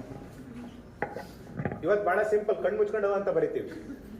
ಇದೇ ಬರೆಯಕ್ಕೆ ಕೈ ಹಿಂಗೆ ಹಿಂಗೆ ಹಿಂಗೆ ಹಿಂಗೆ ಹಿಂಗೆ ಬಂದು ಎಸ್ ಆರ್ನು ಕರೆಕ್ಟ್ ಅಲ್ವಾ? ಆಮೇಲೆ ನಮ್ ಕೈ ಎಲ್ಲೆಲ್ಲೋ ಹೋಗ್ತಾ ಇರ್ತವೆ ಹಿಂಗೆ ಹಿಂಗೆ ಹಿಂಗೆ ಹಿಂಗೆ ಹಿಂಗೆ. ಆಮೇಲೆ ಇಲ್ಲಿ ಬರ್ಬೇಕು ಅಂತ ಹೇಳೋದಿದ್ರೆ ಇಷ್ಟು ಟೈಮ್ ತಗೊಳ್ತು. ಅದಕ್ಕೆ ನಮ್ಮ ಶಿಕ್ಷಣ ವ್ಯವಸ್ಥೆಯಲ್ಲಿ ಪ್ರಾಥಮಿಕ, ಪ್ರೈಮರಿ, ಪ್ರೌಢ ಅಂದ್ರೆ ಎಷ್ಟೆಷ್ಟು ಟೈಮಿಗೆ ಎಷ್ಟೆಷ್ಟು ಅರ್ಥ ಆಗ್ಬೇಕು ಅಷ್ಟೇ ಅರ್ಥ ಆಗುದು. ಐ ಹೋಪ್ ಇಲ್ಲಿ ಬಂದವ್ರು ಎಲ್ಲರೂ ಕೂಡ ಪ್ರೌಢ ಶಿಕ್ಷಣ ವ್ಯವಸ್ಥೆಯಲ್ಲಿ ಇದ್ದೀರಾ. 18 ವರ್ಷ ದಾಟಿ ಬಂದಿದ್ದೀರಾ. ನಿಮ್ ಲೈಫಿಗೆ ಏನ್ ಬೇಕು ಅನ್ನುವಂಥದ್ದು ಅರ್ಥ ಆಗುತ್ತೆ ಈಗ.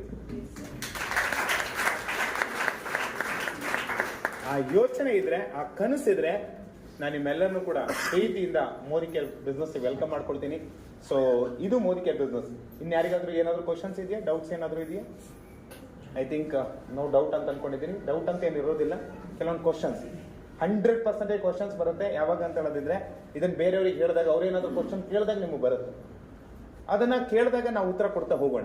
ಸೊ ನಾನು ಒಂದು ನಿಮ್ಗಂತೂ ಹೇಳ್ತೀನಿ, ಒಬ್ಬ ಸಾಮಾನ್ಯ ವ್ಯಕ್ತಿ ಹೋಟೆಲಲ್ಲಿ ಕೆಲಸ ಮಾಡ್ತಿದ್ದವನು ಇವತ್ತು ತಿಂಗಳಿಗೆ ಸ್ನೇಹಿತರೆ, ನಾನು ಫಾರ್ಷೆ ಕಾರ್ ಡ್ರೈವ್ ಮಾಡ್ಬೇಕಾದಾಗ ನನಗೆ ಎಷ್ಟೋ ಸಲ ಅನ್ಸುತ್ತೆ ಈ ಕಾರ್ನ ನಾನೇ ಓಡಿಸ್ತಾ ಇದ್ದೀನಿ ಅಂತ. ಯಾಕಂತ ಹೇಳಿದ್ರೆ ಅಟ್ ದಿ ಏಜ್ ಆಫ್ 25 ನನ್ನ ಹತ್ರ ಸೈಕಲ್ ಕೂಡ ಇರಲಿಲ್ಲ. 35ನೇ ವಯಸ್ಸಿಗೆ ನಾವು 1 ಕೋಟಿ ಕಾರ್ ತಗೋಬಹುದು ಅನ್ನುವಂಥ ತಾಕತ್ನ ತೋರಿಸಿದೆ ಅಂತ ಹೇಳಿದ್ರೆ Modi care. Modi care Modi care ಬರೀ ಬಿಸ್ನೆಸ್ ಮಾತ್ರ ಹೇಳ್ಕೊಡೋದಿಲ್ಲ.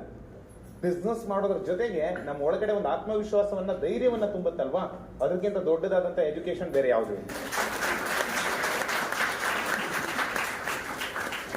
ಬದುಕಿರೋರು ಎಲ್ಲರಿಗೂ ಶ್ವಾಸ ಇರುತ್ತೆ, ಬಟ್ ಆತ್ಮವಿಶ್ವಾಸ ಬಹಳ ಜನಗಳಿಗೆ ಕಮ್ಮಿ ಇರುತ್ತೆ. ಎಸ್ಸಾನು ಆತ್ಮನೂ ಇರುತ್ತೆ, ಶ್ವಾಸನೂ ಇರುತ್ತೆ, ವಿಶ್ವಾಸ ಮಾತ್ರ ಇರೋದಿಲ್ಲ. ಆ ವಿಶ್ವಾಸ ತುಂಬಿರೋದು ಮೋದಿ ಕೇರ್. ಸೊ ನಾನು ಇಲ್ಲಿಗೆ ಬಂದಿಲ್ಲ ಅಂತ ಹೇಳೋದಿದ್ರೆ ಡೆಫಿನೆಟ್ಲಿ ಒಬ್ಬ ವ್ಯಕ್ತಿನ ಎದುರುಗಡೆ ನಿಂತು ಮಾತಾಡುವಷ್ಟು ಧೈರ್ಯ ನನಗಿರ್ತಿರ್ಲಿಲ್ಲ. ಮೋದಿ ಕೇರ್ ಆ ಒಂದು ಧೈರ್ಯವನ್ನ ಕೊಟ್ಟಿದೆ, ಕಾನ್ಫಿಡೆನ್ಸ್ ಕೊಟ್ಟಿದೆ, ನಾಲೆಡ್ಜ್ನ ಕೊಟ್ಟಿದೆ. So think out of the box, ಯೋಚನೆ ಮಾಡುವಂತ ಶಕ್ತಿಯನ್ನ ಮೋದಿ ಕೇರ್ ಕೊಟ್ಟಿದೆ. ಎಲ್ಲಕ್ಕಿಂತ ಮಿಗಿಲಾಗಿ ಈ ಬಿಸ್ನೆಸ್ ಈಗ ಶುರು ಆಗ್ತಾ ಇದೆ. ಯಾಕಂತ ಹೇಳಿದ್ರೆ ಯಾವುದೇ ಬಿಸ್ನೆಸ್ಗೂ ಕೂಡ ಒಂದು 20-25 ವರ್ಷ ಆ ಬಿಸ್ನೆಸ್ ನ ರಿಯಲ್ ಪೊಟೆನ್ಶಿಯಲಿಟಿ ತೋರಿಸ್ಕೊಳ್ಳೋಕೆ ಟೈಮ್ ತಗೊಳುತ್ತೆ. ಜನ ನಂಬಲ್ಲ, ನಂಬ್ತಾರೆ, ಒಪ್ತಾರೆ, ಬಿಡ್ತಾರೆ, ಇದು ನಡೀತಾನೆ ಇರುತ್ತೆ. ಇದರ ನಡುವೆ ಒಂದೆರಡು ಜನ ಗೆದ್ರು ಅಂತ ಹೇಳಿದ್ರೆ ಜನ ಗೆದ್ದೆತ್ತಿನ ಬಾಲ ಹಿಡಿಯಕ್ಷನ್ ಗೆದ್ದ ಮೇಲ್ಗಡೆ ಎಲ್ಲರೂ ಮಾಡಕ್ ಶುರು ಮಾಡ್ತಾರೆ. ಇಂಜಿನಿಯರ್ನ ಎಲ್ಲರೂ ವಿಶ್ವೇಶ್ವರಯ್ಯವರು ಆದ ತಕ್ಷಣ ನಮ್ಮ ಮಕ್ಕಳನ್ನೆಲ್ಲ ಇಂಜಿನಿಯರಿಂಗ್ ಮಾಡಿದೀವ? ಇಲ್ಲ. ಅದ್ರ ನಡುವೆನೂ ಸಾವಿರಾರು ಜನ ಬಂದು ಇಂಜಿನಿಯರಿಂಗ್ ಆಗಿ ಅಮೆರಿಕಕ್ಕೆ ಹೋಗಿ ಲಕ್ಷದ ದೊಡ್ಡ ಮೇಲ್ಗಡೆ ಇಂಜಿನಿಯರಿಂಗ್ ಈಗ ಡಾಕ್ಟರ್, ಈಗ ಸಿ ಎ, ಈಗ ಕ್ರಿಕೆಟರ್, ಈಗ ಫಿಲ್ಮ್ ಸ್ಟಾರ್, ಈಗ ಸಿಂಗರ್, ಈಗ ಡ್ಯಾನ್ಸರ್. ಯಾಕಂತ ಹೇಳಿದ್ರೆ ನಮ್ಗೆ ಅರ್ಥ ಆಯ್ತು, ಸಿಂಗರ್ ಆದ್ರೂ ಕೋಟಿ ದುಡಿಬಹುದು, ಡ್ಯಾನ್ಸರ್ ಆದ್ರೂ ದುಡಿಬಹುದು, ಕ್ರಿಕೆಟರ್ ಆದ್ರೂ ಕೋಟಿ ದುಡಿಬಹುದು, ಕಬಡ್ಡಿ ಆಡಿದ್ರು ಕೋಟಿ ದುಡಿಬಹುದು, ಓದಿಲ್ಲ ಅಂದ್ರೂ ದುಡಿಬಹುದು. ಎಸ್ ಆರ್ನು ಅರ್ಥ ಆದ್ಮೇಲ್ಗಡೆ ಅವಕಾಶಗಳ ಆಯ್ಕೆಗಳು ಇರ್ತವೆ, ಚಾಯ್ಸ್ ಇರುತ್ತೆ. ಅರ್ಥ ಆಗಿಲ್ಲ ಅಂತ ಹೇಳಿದ್ರೆ ಯಾವ್ದಾದ್ರು ಒಂದಕ್ಕೆ ನಾವು ಕಂಡು ಬಿದ್ದಿರ್ತೀವಿ. ಫ್ರೆಂಡ್ಸ್, ಇದು ಫ್ಯೂಚರ್ ಬಿಸ್ನೆಸ್. ಅರ್ಥ ಆದ್ರೂ ಅರ್ಥ ಆಗಿಲ್ಲ ಅಂದ್ರೂ ಬನ್ನಿ, ಒಳಗಡೆ ಬರ್ತಾ ನಿಮ್ಗೆ ಅರ್ಥ ಆಗುತ್ತೆ ಅಂತ ಹೇಳ್ತಾ ಈ ಒಂದು ಬ್ಯೂಟಿಫುಲ್ ಆದಂತ ಬಿಸ್ನೆಸ್ಗೆ ವೆಲ್ಕಮ್ ಮಾಡ್ಕೊಳ್ತಾ, ಕೊನೆಯದಾಗಿ ಒಂದು ವಿಚಾರವನ್ನ ನಿಮ್ ಜೊತೆಗೆ ನಾನು ಶೇರ್ ಮಾಡ್ಕೋಬೇಕು. ಅನ್ಫಾರ್ಚುನೇಟ್ಲಿ ಈ ಬಿಸ್ನೆಸ್